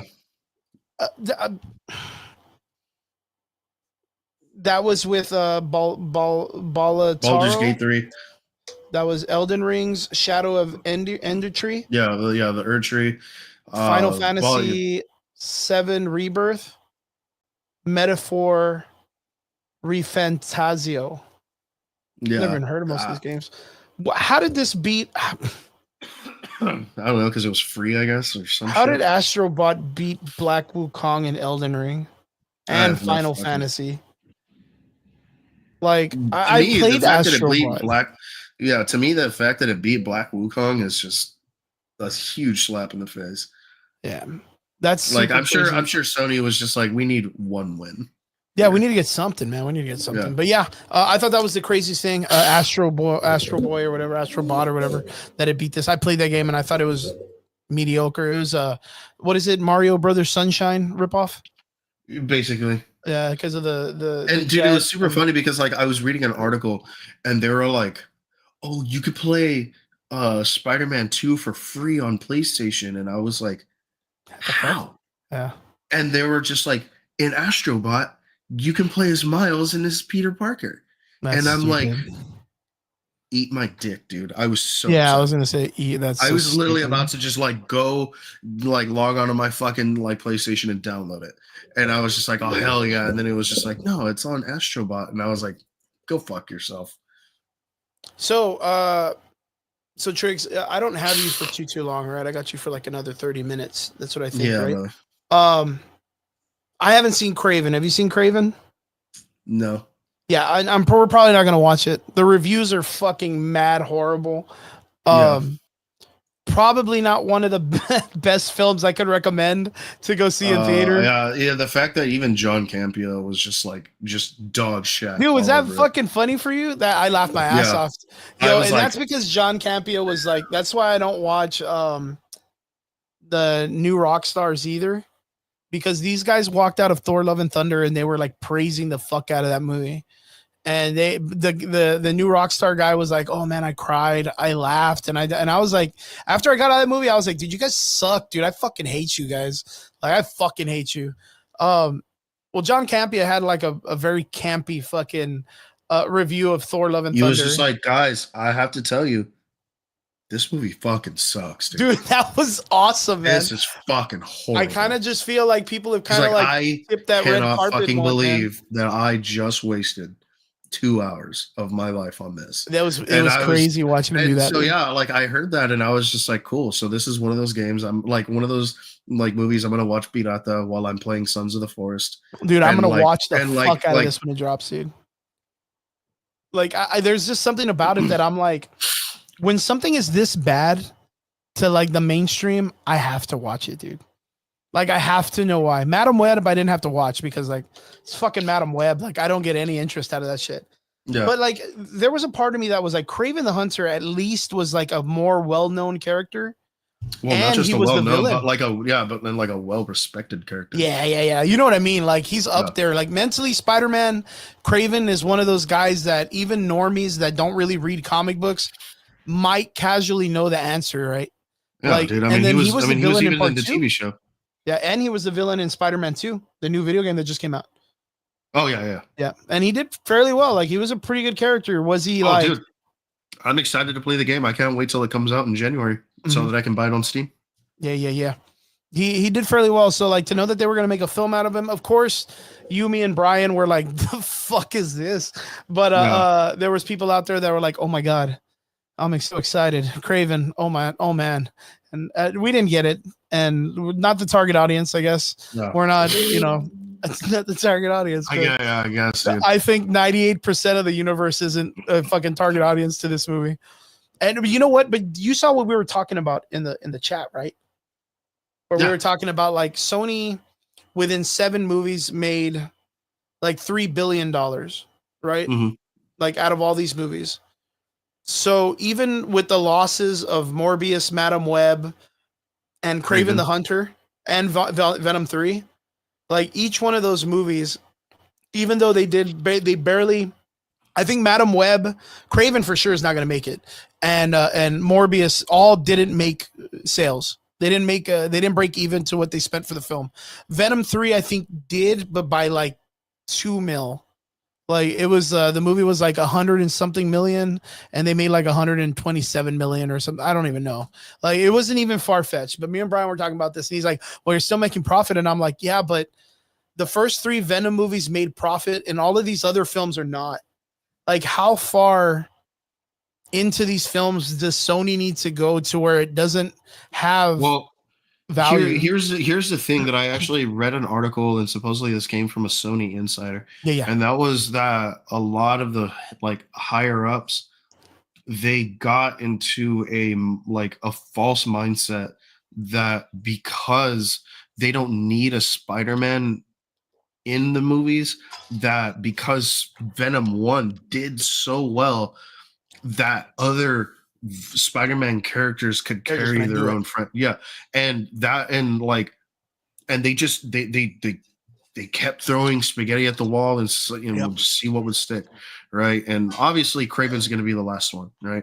Like this is very apparent to like no post-credit scene that I'm aware of, and just a bunch of other shit. But the fact that it was like one of those where like, they got into a very, very false sense of security when it came to Venom, and like they kind of started to feel it after Venom 2, and then going into like Morbius, and then they were kind of like, oh man, but we've already kind of like invested too much into like Madam Web and Venom 3. So we kind of have to ride this train out.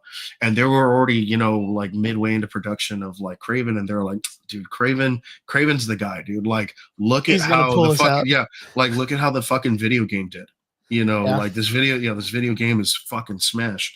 Like, why wouldn't a movie do well? And then this came out, and we're like, because your movie sucks, that's why. Yeah, that's pretty fucking bad. I'm not gonna lie, that's pretty horrible. But yeah, man, Kraven, it ain't looking too sharp. It ain't looking like it's gonna make it. But yeah, Sony still has the Spider Noir film that's gonna be coming out. Yeah. Do you think, again, because we're looking at this, fucking with clear glasses or whatever, do you think that's a saving grace to this series? Like, do you think Black Noir really has that kind of pull? I mean, Nicolas Cage has done 14 movies in the last like 4 years, and none of them have been known except for like the really weird, obscure, I'm Nicolas Cage doing my screaming shit, not even doing regular acting. And then the other movie, he just played himself with probably the #1 actor of 2023, Pedro Pascal. So like, I don't know anything else that Nicolas Cage is doing that there's a lot of people hyped to see this guy in films right now. So yeah, Black Noir, Spider Noir's next, and then Back to the Spider-Verse or whatever the third movie is going to be. Of course, that's going to kill because that's that already has huge hype train. But yeah, man, Kraven the Hunter does not sound like it's a do, and yeah, I don't recommend it. The Rotten Tomato scores are bad. The reviews are all bad. And yeah, I can't really say much about it, dude, because I haven't seen it, but I don't want to see it. There ain't much to say. Yeah. That's good, at least. Okay, so into the last part of the conversation. I can't really cover Secret Levels. It did come out on Prime. If you guys go watch it, it's 8 episodes long. Keanu Reeves in it. Arnold Schwarzenegger's in it. Pac-Man in the weirdest fucking most morbid version of Pac-Man I've ever seen is in it. I saw that. Yeah, dude. It's fucking wild, weird, creepy. It's like, I guess it's cool because it gives you like a whole other new idea on what Pac-Man truly is. And man, it's fucking weird. But the cool thing is for me, the greatest episode was, I think, episode 6, maybe 6 or 5, the Warhammer episode. It does a really beautiful telling of Titus's like origin story on how and what he is. And the awesome thing is, check this out. I'm going to show you a picture of it, and you can tell me what you think he looks like. Titus. What is it? Secret Level. I'm going to show you a picture. You can tell me what you think he looks like. So look. So here we go. This is crazy, dude. So this is the design for Titus in Secret Level. What is he starting to look like? Like a lot like Henry Cavill. Like Henry fucking Cavill, dude. Yeah. And we just got the coolest news this past week, which was Gamers Workshop came out and they were like, "Yo, we're folding to the king of nerds." Yeah. Henry Cavill is taking over. He's going to be producing and he's going to be starring in the whole series. Yeah, but that like we already kind of knew that he was going to do that. Like it was always going to kind of be his project, definitely one of those where it was kind of like Henry was going to be like, guys, we have to do this. Like, I have been in this like franchise since I was like 9. A baby in the womb. Yeah, dude, from the womb to the tomb, dude. Yeah, like he's about it. He's literally a child of the Emperor, dude. Yeah. So like, it was one of those things like when we saw the trailer, when this video came out and I saw that picture, I was like, holy fuck, it's happening, dude. It really is happening. So exciting stuff. If you guys have not seen it, the Warhammer episode is fucking, it's cinema, or what's that meme, dude? It's cinema. Yeah, it's cinema. Absolute cinema. It's absolute cinema, dude. You're going to, Triggs, you're going to call me when this happens. You're going to text me. You're going to be like, holy fuck, dude. Holy fuck. Everything about it is just visually stunning. Did you ever get to see the fan-made episode of Warhammer, which has the Ultramarines and all that shit? Like going in the ship and all that shit. Did you get to see that one? No, honestly, like I've been wanting to get into a little bit more Warhammer. Yeah, I've been wanting to get into Warhammer. I have a few friends who are like deep into like the Warhammer lore. But I mean, like, it is what it is, dude. You know, like right now, man, my focus is all over the place, and like I'm always so fucking busy. If anyone actually knows who I am, they will know that like I'm constantly doing something. Good I'm shit. never not doing something, right? Good shit. And like, you know, except for like when I was like a house husband for like a month and a half, like that was like the only time I actually had free time. But what I was saying was that like I I really really want to catch secret levels because like, dude, like a lot of my favorite video game franchises Mhm. are in this. This to me is like what Ready Player One should have been. Should have been. You know, That's a good point. Very, very good. That's a very, very good point. you know, and um, you know, like one thing that I have been catching and like, dude, I haven't even caught up all the way is fucking, you know, Dune Prophecy. And, you know, it's starting to look like one of the things that I had in my head going on with a particular character might actually be the thing that I thought, you know, because like I'm starting to see it on my feed that like, oh, this person might be connected to like this like these people, and I'm just like, oh, I fucking knew it. So But it's turning out to be a pretty good series, the Dune one. There's a lot of stuff that they're taking a lot of liberty with.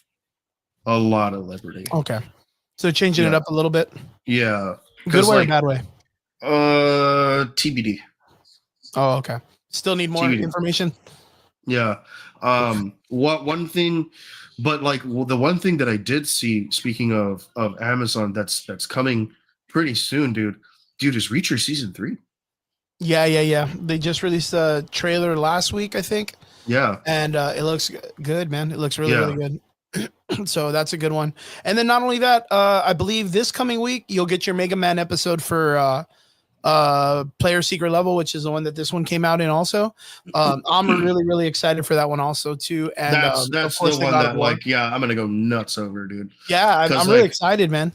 For I mean- for the production that they did into this one. Oh yeah, dude, I know you are. Yeah, I might not have the tattoo, but I got the little my amiibo. Oh man, I got 2 of them over here, dude. Yeah.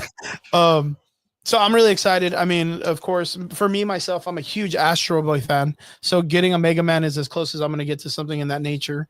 Yeah, really, really excited. Can't wait for that episode to drop. Onwards to our last part of the conversation. Triggs, my dude. I don't know if this is good news, but it's prophecy news in our opinion and the things that we've talked about, because there's no way you're not going to have these guys come back in such a major role. But this past week, we got some information that Chris Evans is going to be returning to the MCU. Indeed, I heard that.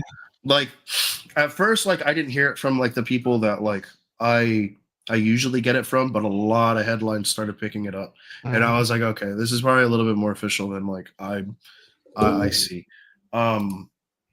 Dude, as far as Chris Evans coming back, I can't say that I'm surprised. Especially after especially after RDJ's, comeback. Yeah, I know that everyone's like, oh, he's gonna be Captain Hydra, and I'm just like, will he though? Really? Okay, so the other thing was it just popped off that apparently like some backdoor and MCU guy with the leaks and all this stuff is saying he's gonna be Nomad. Which makes more sense.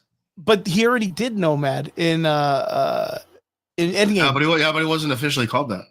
Well, yeah, he didn't really. None of them have been ever called anything. But that was the idea, is like he was the man without a country. His uniform was all black. It was all torn off. All the stars were gone. Like, I mean, we all remember. And that was the thing that was talked about back then, right? That was talked about back then. Crazy. And we even made fun of like him coming in with the big V-neck that goes all the way to his belly button. And we were even saying like, nah, let it go down to his fucking happy trail or whatever. Like, just the costume is wild for Nomad. But what do you think? Okay, so this didn't make as big a stink as it did when Tony Stark was coming back.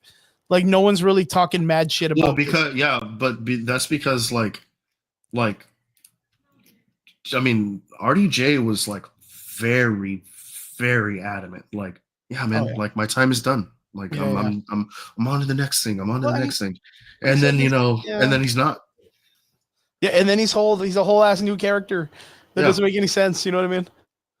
Like, But like the only thing that Chris Evans has said is that he just wants to direct more. Like he wants to get into like a directorial role. yeah. Well, he did theater too, right? He was going back to doing Broadway stuff. Oh, got a box, dude. Yeah, my nos. You're not. She's not happy with me energy right now. drinks. Yeah. Oh, you and your energy drinks is so bad, dude. Yeah. But yeah. So Triggs, what do you think? Okay, so you're like me, comic book guys. You know, deep embedded in this shit. Has Marvel done everything we've wanted? No, but they've given us some pretty cool gems that we could kind of be like thumbs up, even though it's not in the comics like that. Chris Evans returning as Captain America or some character for one of the current or upcoming films. We've prophesized so many times and have laid out like the path that we believe that the MCU should take if they bring back Captain America with the scepter. We've talked about it a million fucking times. I mean, we've covered it a billion times. And you just said it too, like, oh, dude, everybody, Captain Hydra. It just makes sense because it's interesting for the character. And Chris Evans, as an artist and as an actor, mentioned a long time ago that the only time he'd want to come back is if something interesting happened with his character, right? Mm-hmm. And I mean, history, comic books, Hail Hydra was probably the most interesting thing Captain America did within the last like 15 years of comic books, right? Yeah, I mean, unless Falcon getting the shield. Yeah.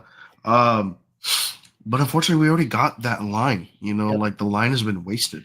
You know, like the Hail Hydra line was already wasted. Yeah. You know, so like it won't have the effect. Yeah, it's not going to have that same effect. Yeah. Well, at least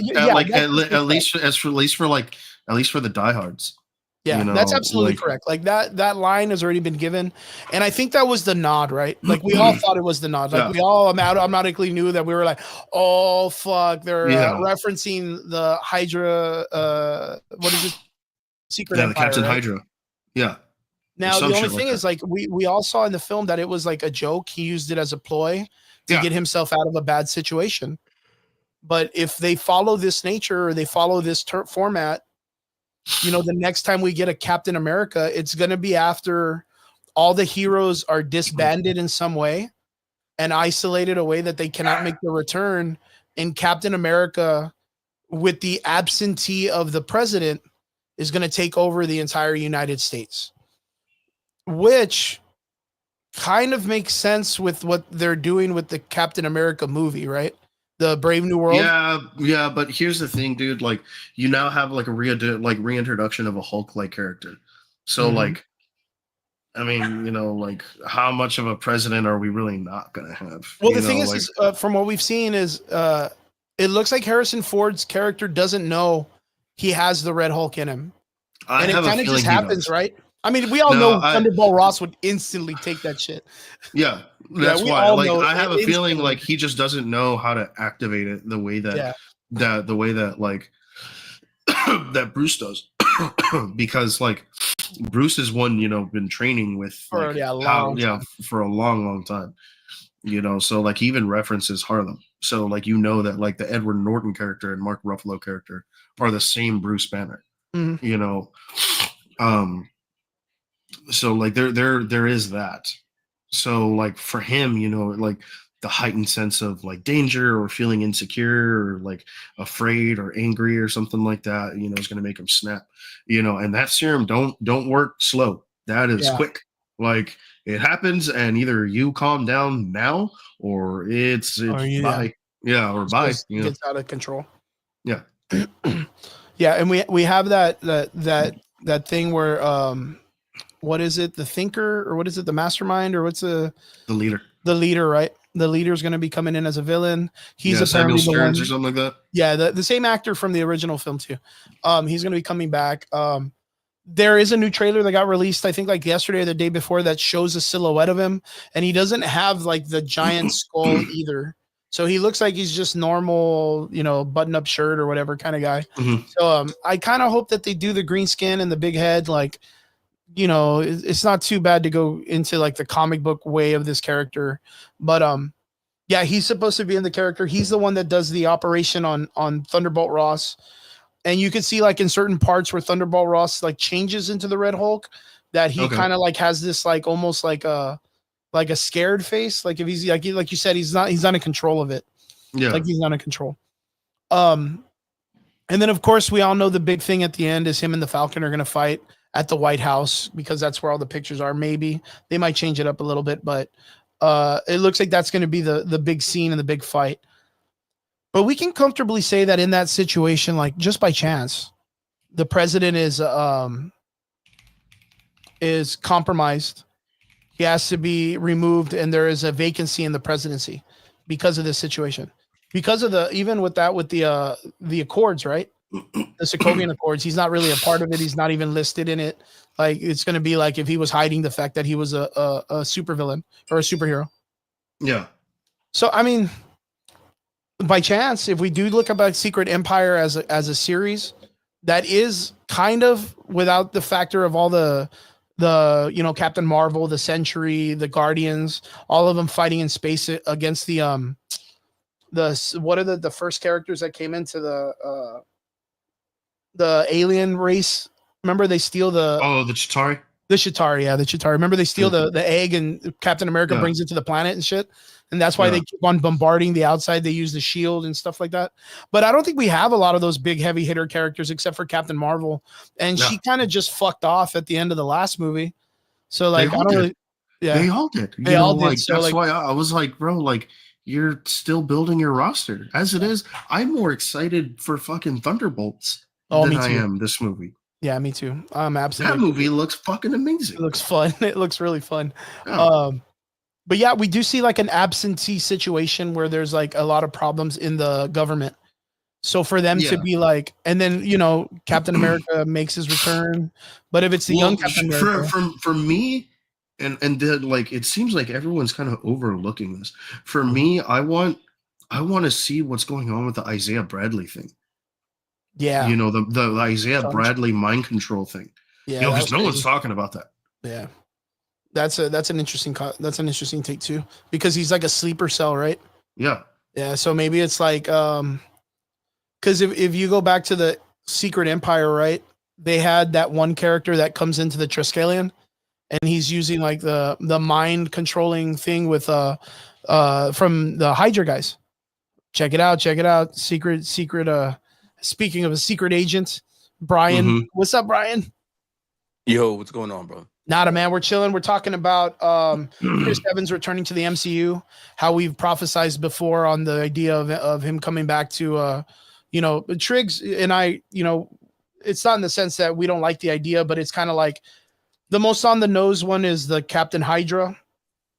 But in recent news, some, people that have come out and done like some like drops of leaks and stuff have came out and said he's going to be portraying a nomad as a nomad character.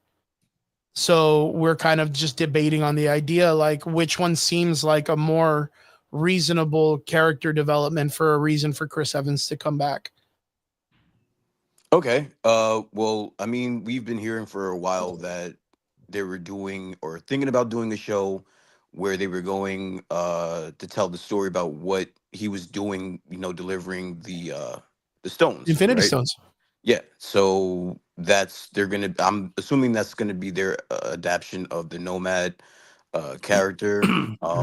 So I listen, any from what we've gotten so far after Endgame, bringing back, it looks like they're bringing back all of the OG characters. So okay, I doubt Scarlet will come back, especially after like the whole fucking you fucked me out of 50 million during COVID. Yeah. So like that's been the ledger, right? The red on the ledger. Yeah, like that's like unfortunately I don't see Scarlet coming back because Disney kind of fucked her on that. Straight from a business sense. I think if you bring back the Russo brothers, I think because she got her money, like she got paid, it's all water under the bridge. I think if you bring back the Russos, I think a little bit of smoothing. I'm over not gonna with say it's water under the Robert bridge, bro. Like, I mean, sure, she got paid, but she didn't got paid. She didn't get paid what she was supposed to. You know, like that. There's that. Now with the Russos, she might be like, you know what? For them, I'll come back, but like my contract will be absolute ironclad. Like, I mean, I'm sure she'll hire fucking 30 different teams to like oversee all of this next time. The only reason why her contract was or the money was kind of funny back then was because of the pandemic, right? So yeah, I mean, granted, yes, I mean, all of that was pandemic. That's something that's not here anymore. So I'm sure the contracts will go back to where they were. No one's really bitching about it. And she wasn't the only one. There were a lot of people that were bitching. I remember Denzel Washington was bitching about the day and day releases when some people were watching it in the theaters, some people were watching it home. No one's doing that anymore. And you haven't seen these movies being released straight to these streaming services in a while. So again, with that out of the picture, I'm sure they can work something out. Plus they're Disney. They're gonna give her whatever the fuck she wants and she'll be fine. True that. I don't know, I'm a little bit more skeptical about it. I mean, the opportunity is they just got to pay her out correctly, right?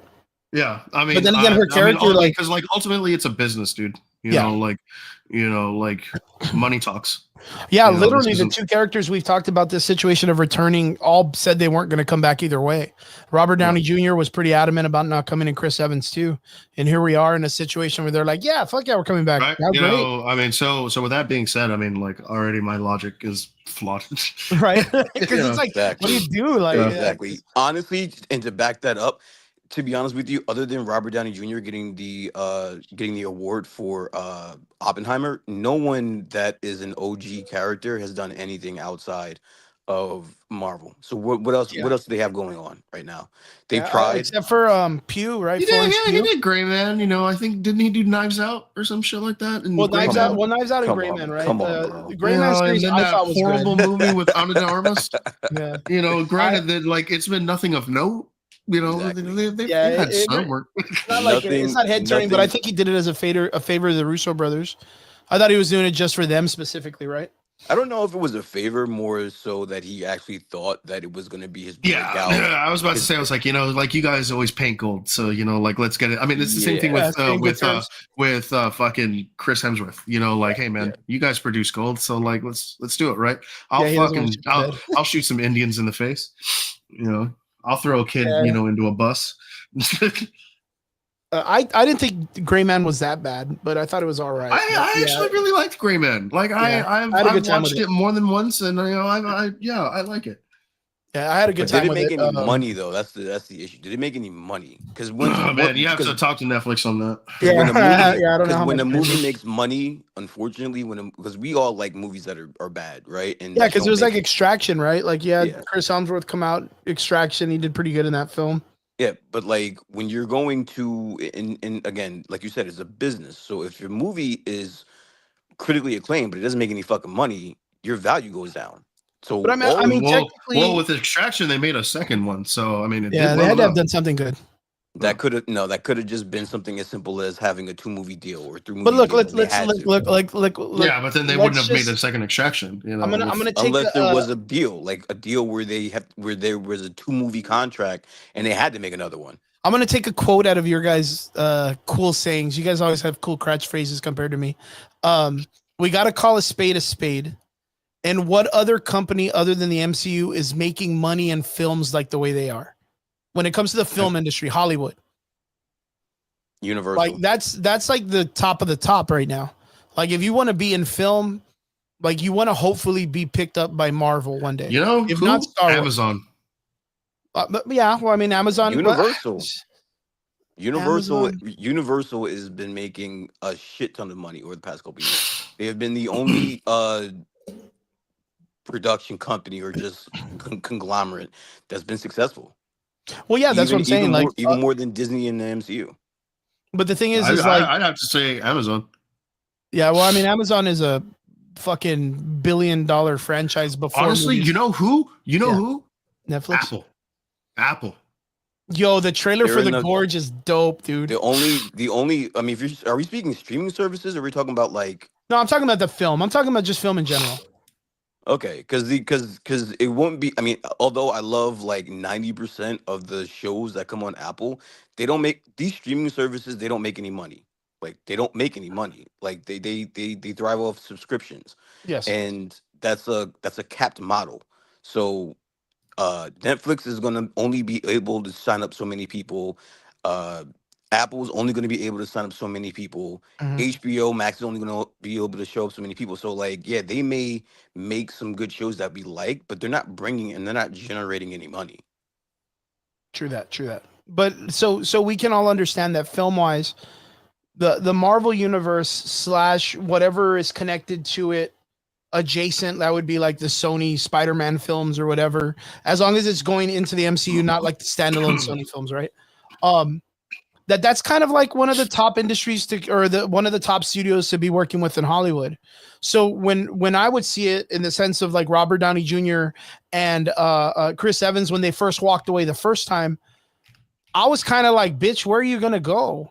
Like, I understand, like, you may retire, but like, you know, you're just gonna end up pulling a Chris what is it, Chris Helmsworth, and doing Ghostbusters or some stupid shit, right? Like, where does Chris Evans go? Chris Evans proved that he didn't go anywhere. You know what I mean? Now he's coming back because he's gonna miss that money, that Marvel money, that Disney money. You know what I mean? So like Right. with Especially Scarlett after Johansson, fucking I kind of see Deadpool. the same thing. Like, where's she gonna go? Like, you know what I mean? Like, where do you go? Like, where do you go? Like, but yeah. Gentlemen, I'm gonna have to take off. You all take it easy. Okay, good shit. Yeah, man, it is. I always love trying to fucking make it. You know, I actually switched shifts with somebody so that I could be able to make it onto the show today. So, Oh shit. So you're going back to work? no, fuck no. But the dude. lady needs me, man. Oh, I was like, what the fuck? You're going back to work? That's crazy. No, All right, no. tradesman. Good. Yeah. Good. All I'll right, take it cheers. easy. Laters, brother. Peace. See you later, guys. Thank you so much. So Brian, I got you for a little bit. I know you're at work too, right? No, I actually had my daughter's holiday recital tonight. Oh, So I cool, just dude. Yeah. So that's the reason why I didn't think I was gonna make it, but it wasn't as long as I thought, and I literally just got into the house, and I was like an hour Awesome. drive. So yeah, Well, congratulations. I hope she had a good recital, man. yeah. Thanks. Awesome. Okay, so with Trigger, I got to ask him before he left where he would see the Chris Evans character coming back and reprising his role and why, right? He said that the Nomad idea isn't too bad. And is that kind of like in the same format you're going for? Say that one more time. So you think it's going to be like the Nomad, but he's nomadically going through the time thing and doing the drop off of the gems? I don't think they're going to bring Chris Evans back just for that. I think it's going to be a situation where they may be playing multiple versions of themselves. Okay. That's not too bad. It's a cool idea though, man. I think it would be a really interesting concept to see him go back and deliver. And then I think that kind of portrays a really cool nod to the series original sin. Right? Which is in the comic books, someone kills the Watcher and removes his eyeball and then is able to see like all the things that have gone on in the world that the Watcher's seen, which are all like earth-changing events. So you end up seeing like the Hulk versus Iron Man. And that was where, because Tony Stark messed with the gamma bomb that blew up and changed Bruce Banner's DNA. So Bruce Banner ends up finding out and blaming him for him being the Hulk. There's another one where, what is it? I'm trying to think off the top of my head. I'm trying to think of all the stuff that happens off the top of my head. It's hard. Where Captain America it remembers that the Illuminati kicked him out and they killed an entire universe or during the incursions. So he ends up going after the original Illuminati. So it's like the truths come out and everybody ends up finding out that a lot of people are a lot more, bigger pieces of shit than they thought they were. Oh, are you talking about that part where he was just a pain in the ass the entire time? Well, Captain America? Yeah. Yes. Oh, yeah. When time runs out, right? Yeah, when time runs out. Yeah, 100%. I mean, because that's kind of the concept. Like, if he has the opportunity to go back and live through time and be a nomad in time, you would assume that he would go and he would go check up on Tony. You know, he would try to find Bucky. He would try to like secret agent himself around the world, right? To do all these things and check up on people to make sure they're okay. Or to look at, but he's gonna find out their secrets. He's gonna find out all of their original sins. Does that make sense? It makes sense. I just don't I know mean, it if sounds that's. I don't interesting, know. right? It sounds interesting, and I think if they were going to do that, then they would need to definitely flesh it out during a TV show. They would do what? I can barely hear you. I said if they were going to do that, then yeah, it makes sense for them to flush that out during a TV show. Yeah. And that is, do you think that's what they're going to do? They're going to bring him back for like a series or something? I think so. I think yeah. Okay. Well, I mean, that would be pretty cool too. Because yeah, that would be really interesting, man. Because that would be a really great idea on the fact of like when what's his face, Anthony Mackie's character, kind of asks him about the ring on his hand, and he's like, "No, I think I'll keep that to myself." It's like him keeping a secret when he already knows about everyone's past. Like I always felt that was like a nice little like nod to that situation. Like he's gonna keep it to himself because he doesn't want anybody else to know. So that would be pretty cool. Yeah, that Nomad idea is not too bad. I never even thought of that. That'd be pretty dope. Of course, I was telling Triggs, I'm kind of stuck on the idea of we're about to get a. What's up, A-Train? Good to see you in the comments, man. We're about to get a White House that's going to get like literally shit pushed in. The country's going to be in turmoil. The president is going to be out of commission because they find out he's a super abled person and he's not a part of the Soviet Accords. He's about to shit all over the White House and fuck it all up, and he's going to be a criminal, right? So we're going to have a situation where like there's no one in charge. And during the Secret Empire comic book run, the world is kind of all fucked up in all the different aspects. They lock all the the flyable characters that can go into space. They lock them out in space with Tony Stark's armor around the world, a big force field. And all the other characters are kind of like stuck. I think the New York is covered in darkness because of one of the villains. I think Baron Zemo uses the Darkhold to cover it in darkness. And Captain America he gets the opportunity to be in charge of the United States. They give him all the power and he ends up being the Hail Hydra Captain America. That's how Hydra takes over. So I kind of feel like that's a possibility. But now that we've talked about the other one, the Nomad one, it would be cool for the original sin if Captain America came back and, you know, he wasn't like all cool with Tony anymore. He wasn't cool with anybody because he realizes that a lot of people are more into themselves than they are being the heroes. Well, why can't they do both? Well, I mean, they could, right? Because they're going to need all these situations to have the Hydra Captain America be important. So, yeah, I mean, I don't see why not. There's so many things there's so many curveballs they could do, man. Exactly. I think, like I said, I think the original OG characters are going to come back, and I think they're going to try to angle it to where it's going to be a lot of evil versions of them. And it's going to be a situation where it's going to be like the new Avengers versus the OG Avengers, and then they're going to need some help from the OG Avengers, and it's going to be a really wild. Yeah, I can see that happening. I can say that would be really cool, man. That'd be super dope. Super, super dope. Awesome. Well, guys, if you guys have heard that one, let us know what you guys think in the comments. And Chris Evans returns. Yeah. What else? I didn't get to talk to you. So if we want to do a recap, gaming awards. Yeah. We didn't talk Kraven the Hunter because no one saw it yet. But we can still talk about it. And of course, we talked about Prime's secret level series. So Brian, if you want to, would you like to highlight anything? I'm gonna do you a favor here. Yeah. All right. I'm gonna go through the gaming awards thing really quick, and then I didn't watch the other show. Right. The gaming awards is bullshit. It's 3 hours. It's too fucking long. Yeah. The fact that Astro Bot got Game of the Year is fucking insane to me. Although Wukong did win, I think Best Action Game. I think they won. They did something. So, and actually they got 2 awards. but they Nice. didn't get the big ones. The fact that Final Fantasy, uh, Wukong, uh, Elden Rings. Elden Ring, but that was a DLC, which shouldn't have been in there anyway. The fact that none of those games won in fucking Astro Boy. game, and the game, not only Astro Astro Bot. Boy, but it's a game that's only available on one. How does a game that you can only play on one platform win Game of the Year? Which means I don't know. It's just confusing as fuck. I don't even know it. if you don't have a PlayStation, you can't play the game. Yeah, no, I understand that. Like, it's crazy. I mean, even in the factor of it, like that platformer, like it's literally almost like a reskin of Mario Sunshine. It's more like Crash Bandicoot. Like when I watch the gameplay, I think of Crash Bandicoot, which is cool. I'm a big Crash Bandicoot fan. Mhm. But that doesn't make any fucking sense to me. Yeah, because it's the same shit. I did like a lot of the trailers that they showed. Mhm. The new Mafia game looks awesome.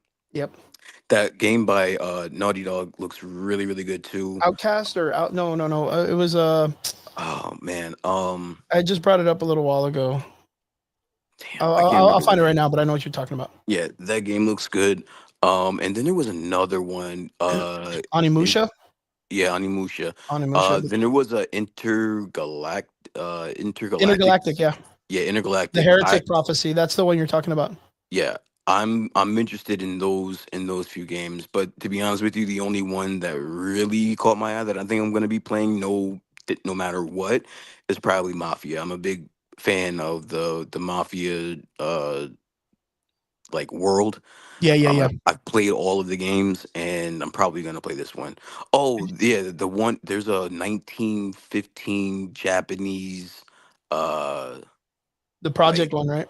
yeah. That one looks good too. Yeah, I'll try to see That if I one can looks good. find the title to it real quick. But I just saw Turok that look one good too. too. Turok, we got a Turok looks Turok. solid, dude. Yeah, we got a Turok drop, which looked awesome. Mm-hmm. So yeah, I really did enjoy the trailers, but the show itself is too long, and just at the end of it to get Astro Boy. But anyway, I mean, not only that, we got a trailer for Borderlands 4 also, man. who can? Dude, I love Borderlands, the I know original you game. do. I know Yeah, you yeah. do. I I'm know you do. excited for that one. Super But crazy. listen. Let me ask you a question because we Yeah. had a very interesting conversation before when I was waiting for the show to start. I'm sitting there popping shit with you, Mm-hmm. and even though we can't talk about Kraven because nobody watched that bullshit, which is like a 15 fucking percent, and I think they made like $11 million domestically first week, so that's incredibly bad. But then we just got a report today from My Hello Sunshine that Mm-hmm. Sony could be interested in selling Spider-Man. What do you think about Yep. that, sir? Well, I mean, we talked about this after Morbius. On the opportunity for Sony to get Spider-Man back would be amazing because that's gonna be Spider-Man across the board without it needing to like ask permission, right? And then not only that, you get all the characters that Sony still has in that format also. So you're gonna get Venom back. You're gonna get, of course, like Kraven and the Sinister Six. You're gonna get a lot of characters back that Marvel now has all the full properties to. And then I think that's literally it when it comes, except for Universal because they own the Hulk, right? Yeah. And that's the only thing they need to focus because that's also like Namor and a couple of other characters too that they got to work with in the Universal Studios that they got to work with too. But yeah, if we get Spider-Man back, that'd be solid, man. I mean, because then we won't have to deal with all of these like crazy like bullshit movies anymore. Because like again, you and I were talking about it, and I don't understand how Madam Web makes more money than Kraven on opening when Kraven has a more popular name when it comes to the character. You know what I mean?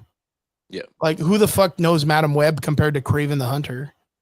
Like, you know what I mean? But yeah, I'm tired of Sony trying to make these like illegitimate like C roster Spider-Man villains work. And again, like I don't think anybody at that company of Sony knows what it is they're doing with these characters because of how they handled Venom and Carnage. Like that to me was like easily one of the best things in my mind. That was like, yeah, they're not going to use this right. They're going to fuck it all up. They're just going to try to make money and they're not going to do it correctly. So just to be able to get that back to Marvel in their hands and them use it in a correct manner would be a lot better. I think, in my opinion, I think it'd be better. Okay. So, I agree. Um, and the only thing is that I think they are going to ask for some astronomical amount of money for it. yeah. Oh yeah. It's To what they got. They which, got the bartering tool right now. yeah, to which Marvel might or Disney might just be like, you know what, I'm actually good on that. You guys could keep them. Yeah. So I For don't now, know. yeah. I don't know exactly and it doesn't make sense because you and I were talking about a specific podcast, the John Campia, the Hmm. show, and he was explaining about how although most of these movies in the Spider-Man universe, the ones that don't have Spider-Man attached to it, although they're not popular, they Hmm. do make some money. Yes. The Sony Studio is still in the plus, Yeah, right? it's still in the plus as of You now. and Yeah. you and I both had a back and forth about it. So we do have a difference of and I agree with it. I thought that it had some merit because speaking Mhm. from a business standpoint, that's all you care about. Which Mhm. obviously you and I both can agree they don't care about the material. They don't care about the fans that Yeah. much. Otherwise, more care would have been put into these movies. So obviously, they're only worried about the money. And if they're making a profit, that would make sense. That would make sense that this is the reason why they're continuously making these movies, whether they're bad or good, is because they're still making money. Yeah. Um, which if that's a good or bad thing, we can go back and forth about that a different day. Yeah. But I think because bottom line they are making money off of it, they're gonna be able to ask for whatever they want. Yeah. As of now, I think they're in that format where yes, from the first films, and this is what I was trying to talk about in the sense of like the bigger scope or the bigger picture. You look at the films and you go back to like the Spider Verse, the second Spider Verse movie. You look at Venom 1, 2, and 3, and then you go to Morbius, then you go to Madame Web, and then you go to now Kraven the Hunter. The two Spider Man films, the two Spider Verse movies, bangers, easily making the best money. Then you go to Venom 1, making the better movie money of Venom 2, and then to Venom 3 that didn't even make it compared to the other two movies, right? And then Madam Web even worse, Morbius even worse, and then well actually Morbius first and then Madam Web and now Craven. That's but it's just Craven just got released like the other day, so we can't really shit on it too much because we don't know how it's going to turn out. But review wise, it doesn't seem like it's doing very well. So every film that's coming out after the first popular films are slightly decreasing, slightly decreasing. Except for Venom 3. Venom 3 made money. But yeah, but it wasn't making as much as Venom 1 or 2. Again, yeah, it's not going to be on that stature, but I don't think they lost money on Venom 3. I No, think yeah, no, I no. think they made money. They broke even. Like I get that idea, but they're declining in the sense of what they're making per movie when they release. Okay. Do you get what I'm saying? No, I get it. So if we follow this in a mathematical thing, by the next 5 or 6 movies, they're not going to be making it. And that's within like a 2-year gap, right? Like or 2-year or 3-year, which of course we have which I think is going to be helpful, which is the third Spider-Verse movie. That one's going to easily make top dollar super quick. But the other one is going to be Spider-Man Noir. Like, do you think Spider-Man Noir has the capability of bringing in, close to $1 billion? Well, that's a show, so I don't think so. Oh, it's going to be a show? It's going to be a series? Yeah. Okay. Even better, because that doesn't even take a lot of money. And again, if you look at it, if they're Mhm. making money because they're making another Spider-Man 4, right? They're making into the Spider-Verse. Mhm. Those two movies alone is going to cover any losses that they would make with any other movie that I they're going believe to make. so. So yeah, again, like yeah, it's gonna suck for us as fans because we have to sit through that shit. But for Well, them Spider as Verse, I don't mind sitting through. I think they're going to do fine with it I'm because talking about all the ancillary movies, the other the other stuff, yeah. ones. I'm talking about that. If we as fans have to sit through all of those other ones, the companies don't care. Like Sony doesn't care because they're making their money off of the MCU and Mhm. Disney because they're paying through the nose just to have the rights to Just to be able to use them. Spider-Man. Just to be able to use Spider-Man, and then they're able to print money with arguably the best version of Spider-Man ever to be created in Into the Spider-Verse and Miles Yeah. Morales. So like they're able to print money with that. So at the end Yeah. of the day, they don't care. They Yeah. really don't have to have a certain level of care for these properties because they're printing money. Yeah. Yeah, I could see that being the one thing that Sony's like, hey, well, you see, like we're not really losing, right? Because we're making cash and it's this and that. I think if Sony master or if Marvel masterminds it and like in the next like 2 films, like finds a way to cut out Peter Parker or kill him off, then they have a bartering chip because they're going to be like, well, we're not going to bring Spider-Man back until you give us more creative rights or whatever. Because if Marvel kills him off in some way in their film, The last Spider-Man movie made $1 billion. There's no way they're killing him off. which one? The last Spider-Man movie made $1 billion, dude. Well, yeah, I know what I'm saying. Like, but the thing is I mean, Marvel knows this, and it knows the popularity of Spider-Man and what Spider-Man can do as a character. Sony keeps running movies that are just shit, and they're not gonna build from it, but they just need to be active so that they can keep the rights. And that's really what it is they just need to be active with the characters in the story so that they can keep those rights with Spider-Man in it. They can't do Spider-Man films because they need to be able to work with Marvel, but the other characters around it don't need to be with Spider-Man. No, But they just need to be using them. they need to have a good they need to have a good connection with MCU Yes. because what's his name? What's Spider-Man's name? Tom Holland? Yeah, Tom Holland wants nothing to do with them. If they don't have anything to do with the MCU, Tom Holland does not want anything to do Well, with that's what I'm a saying. I Spider-Verse. mean, can you imagine literally within the next movie, they put Spider-Man in one of the films or they do the Spider-Man 4 or whatever, and the MCU's like, okay, cool, we can do one more day or whatever. And instead of Mephisto taking his wife, Mephisto just drags him to hell at the end, and then there's no Peter Parker until we make another movie. And it's like, okay, cool. What does Sony do now? Like, they cannot use the character in anything else. Yeah, but Sony has say in that though.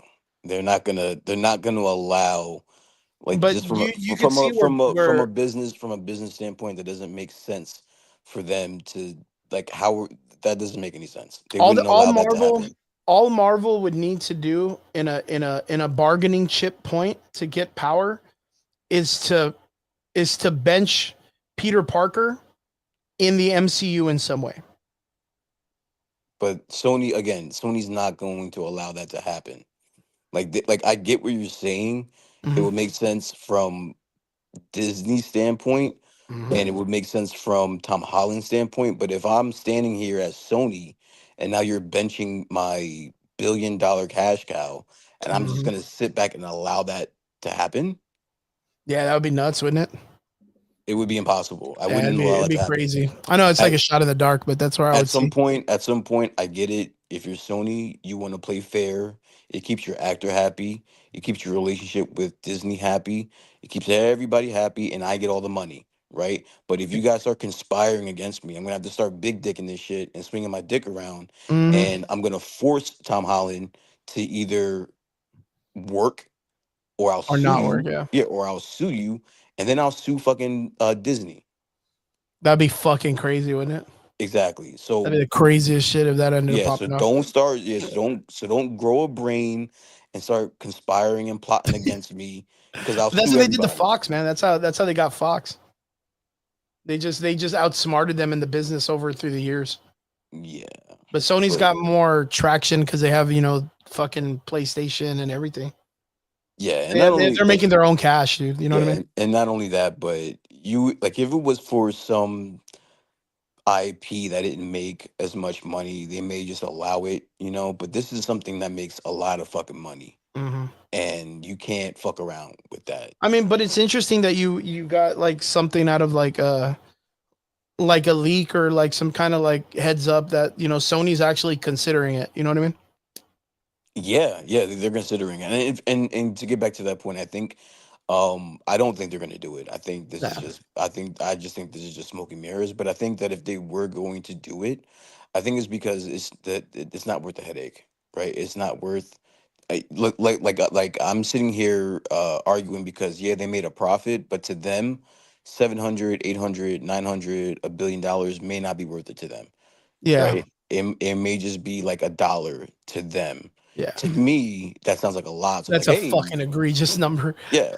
To me, I'm like, hey, well, they're making a profit. So at the end of the day, but and that's just from my speaking, just have an argument point. But to Sony, they may not care about that. And it may just be like one of those situations where the squeeze isn't worth the juice or the juice isn't worth the squeeze. Right. Yeah, yeah, yeah. So 100%. it's a headache with Tom Holland. He doesn't want to work for you. So now you have to make these dumbass fucking movies just because you can't use him without Disney, Yep. and these are tanking, and like Yep. you said, it's hurting your reputation.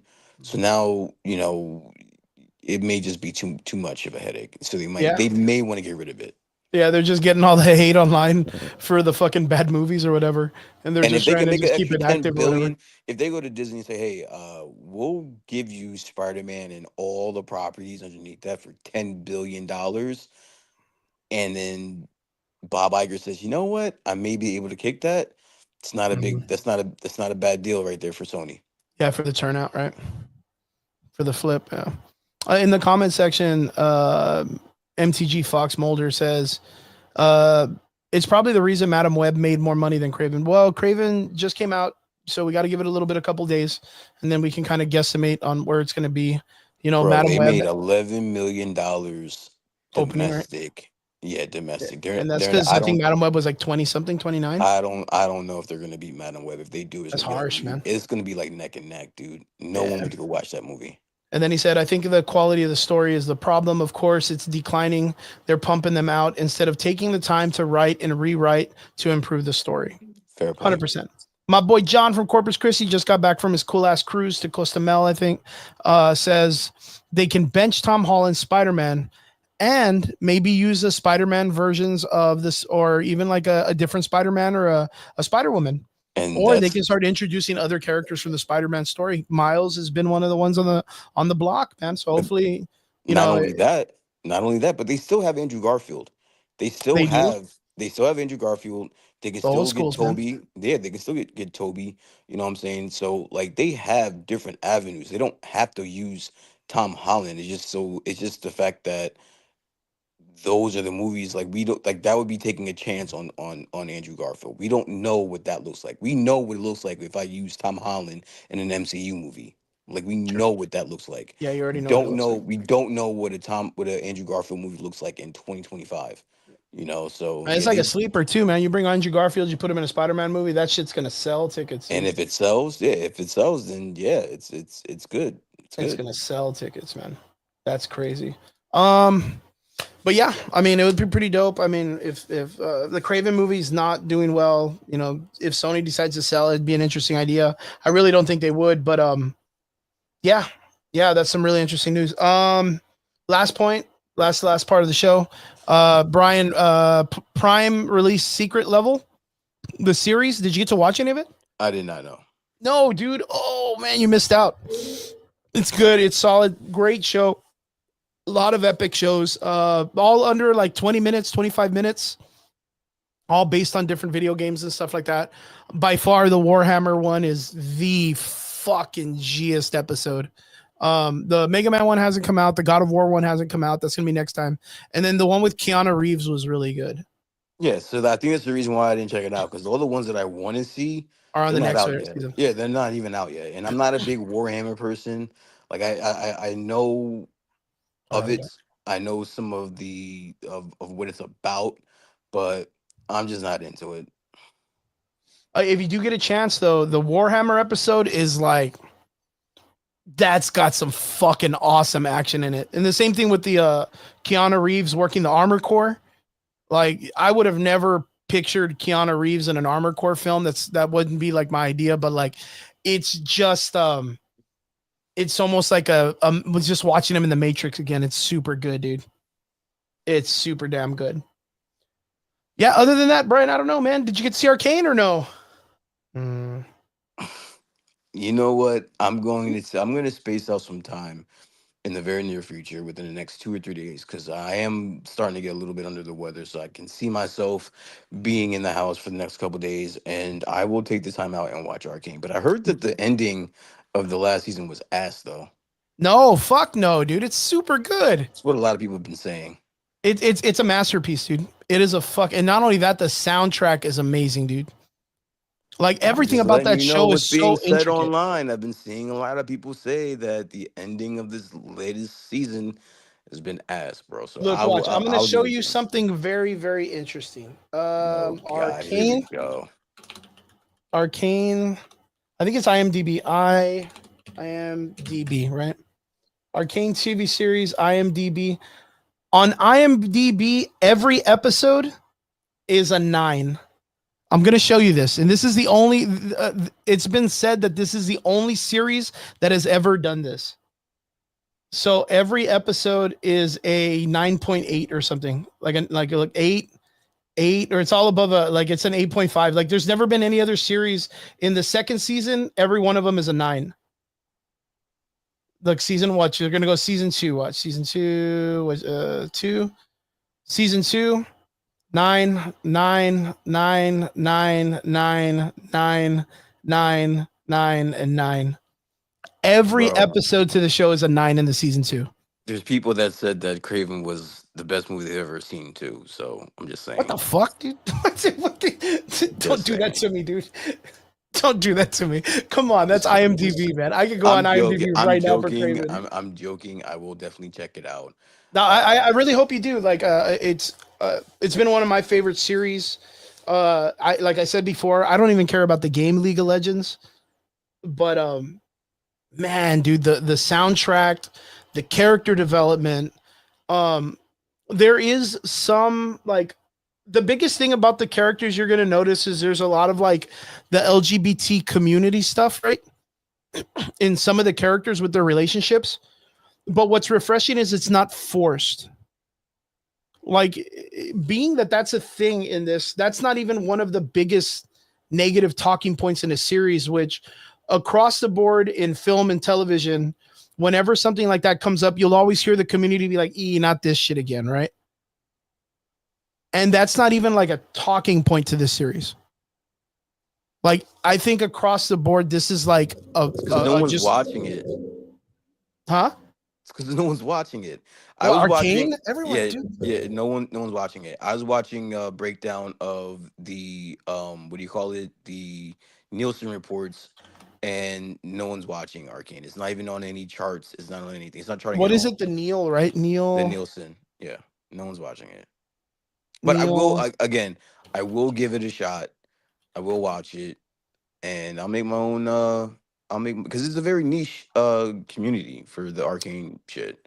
Yeah, well, the game itself, I mean, it's been around for years and stuff like that, but yeah, you're not wrong when it comes to that. Like, there is not a lot of people who know about the video game itself, even though it's the biggest esports game in the world. I truly think that I really think you're gonna really like this series, dude. Yeah. Like I really do. And not only that, I think you're going to be blown away by the animation. And that is like the only reason why I'm giving this a shot is because of the animation, to be honest. The animation is beautiful, man. And that's because like you only get to see like all this stuff on the trailers, I bet. There's things in the film that are just so mind-blowing.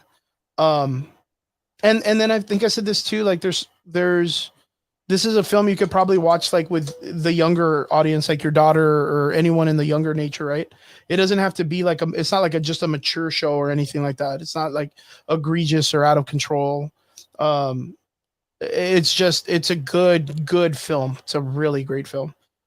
And it's a testament as to like the maturity and like the maturing of animation within the world, like how it's come so far that like almost every cell in this is like a Zack Snyder 300 film. Like it's just so beautiful across the board. And the storytelling's amazing. There's a lot of like inner parts, like that you'll say, like you'll see a lot of like mirroring from the first season to the second season. And then a bunch of stuff in between that you're going to catch Easter egg wise between it if you're paying attention. Super, super worth it. Super worth Got it. it. Got it. Listen. Before we wrap it up, I just Yeah. wanted to say, Skeleton Crew is awesome. I like this third episode, and also Creature Commandos. This Mhm. last episode with the robot dude, awesome. I loved it. So they released. I didn't even know they released a new episode. I got to check it out.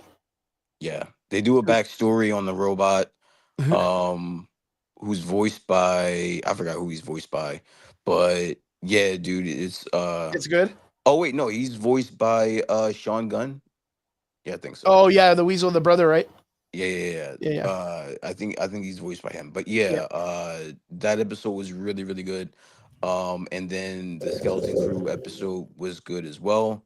Have you given either one of those a shot yet? I did. I've done Creature Commandos. I've only seen up to episode 3 when Frankenstein comes back to his wife, Okay. and he hires Cersei. Okay. Yeah, I've only gone up to that part. I'm not really too fond of the show yet. I still got to let it kind of cook a little bit more. I do like the bride, the Frankenstein, and the Cersei character. I do like Okay. that storyline. Not really big on the Rick Flag part yet. I think it's kind of silly, and yeah, but I'm just letting it cook. Just doing its best. Got it. But the Skeleton Crew I haven't seen though. Got it. But I I'm think you should excited. give it a shot. I think you should give it a shot. For sure. And this third episode is pretty good. Also, before we go, there's gonna be a screener tomorrow for Superman. Oh, right? Thursday, no? No, it's this for the press. The press is tomorrow, Oh yeah, and yeah. we don't know when we are going to be able to see it. People are speculating between Tuesday and Thursday, Nice. but the press is seeing it tomorrow. Exciting? They said that it's supposed to be centric around crypto. The dog? The dog. Nice. Oh, the trailer or the film? The trailer. Not too bad. Okay, by chance, I talked to Trigger about this earlier. Derp came on the show earlier and gave me a list of toy leaks. And the toy leaks are part of the film, and it kind of like establishes who's going to be the villain. Did you see this? No. It's kind of big. I won't bust it for you, but it's pretty crazy. You can go ahead. It's fine. Okay, so since you say it's okay, I'm gonna tell you. In the toy leaks, it says that Ultraman is going to be the villain from the crime syndicate. Ultraman. This the evil version. The evil of Superman.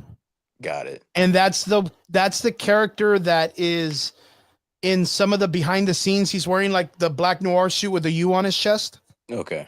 And they're supposed to be saying that that's him. I don't know though. That's kind of weird. I thought that was the dude from the Authority. Got it. And maybe they decided to not do the Authority, or maybe that was something to throw us off and to think that it was supposed to be the Authority, but it was actually because it's crime syndicate. It's the whole group. That would be dope, dude. If we did that, the Battle of Two Worlds or whatever. Yeah, that would be nuts, man. Crisis on Two Earths. All right, well, Brian, what do you got coming up this week, man? Anything crazy? No, I'm gonna sit my ass down, bro. I've been following this little girl all week. I feel like the worst dad ever because I totally forgot that she had her recital today, and it came around 2:00 asking what time I'm gonna be there, and I'm like, where? And yeah, so I definitely just gonna relax this week. Not have much. We got Christmas in 2 weeks, so just got some Christmas shopping to do, and that's about it. What about yourself, sir? Excellent. Yeah, pretty much the same thing. Just do my work and get some art done. I need to turn in some photos that I'm doing for a friend of mine who's doing a Die Hard photo shoot. So I need to get those pictures. That reminds me. Whenever are you gonna do the recording for that movie? Well, we're still working on it right now for the film, right? Oh, the one for D. We'll talk about that after the show. Yeah, we'll talk about that after the show for sure. Yeah, we need to get that done this week for them. Okay. But yeah, just got some fun projects to do, and of course, like you said, some Christmas shopping and Christmas coming. So let's keep it going. Let's keep the holiday cheer up. And to all you people out there that are watching, we appreciate every one of you for tuning in. We appreciate everybody in the comment section that jumped in, and we hope to see you guys again here next Sunday on the Average Voice podcast. We appreciate every one of you. To our extraordinary listeners, don't forget to like us, share us, and tell your friends about us. Bring them onto the show, and yeah, jump in the conversation with us. We'll see you guys again here on the show next Sunday, Average Boys Podcast. We'll see you guys. Have a good week and do good. Peace.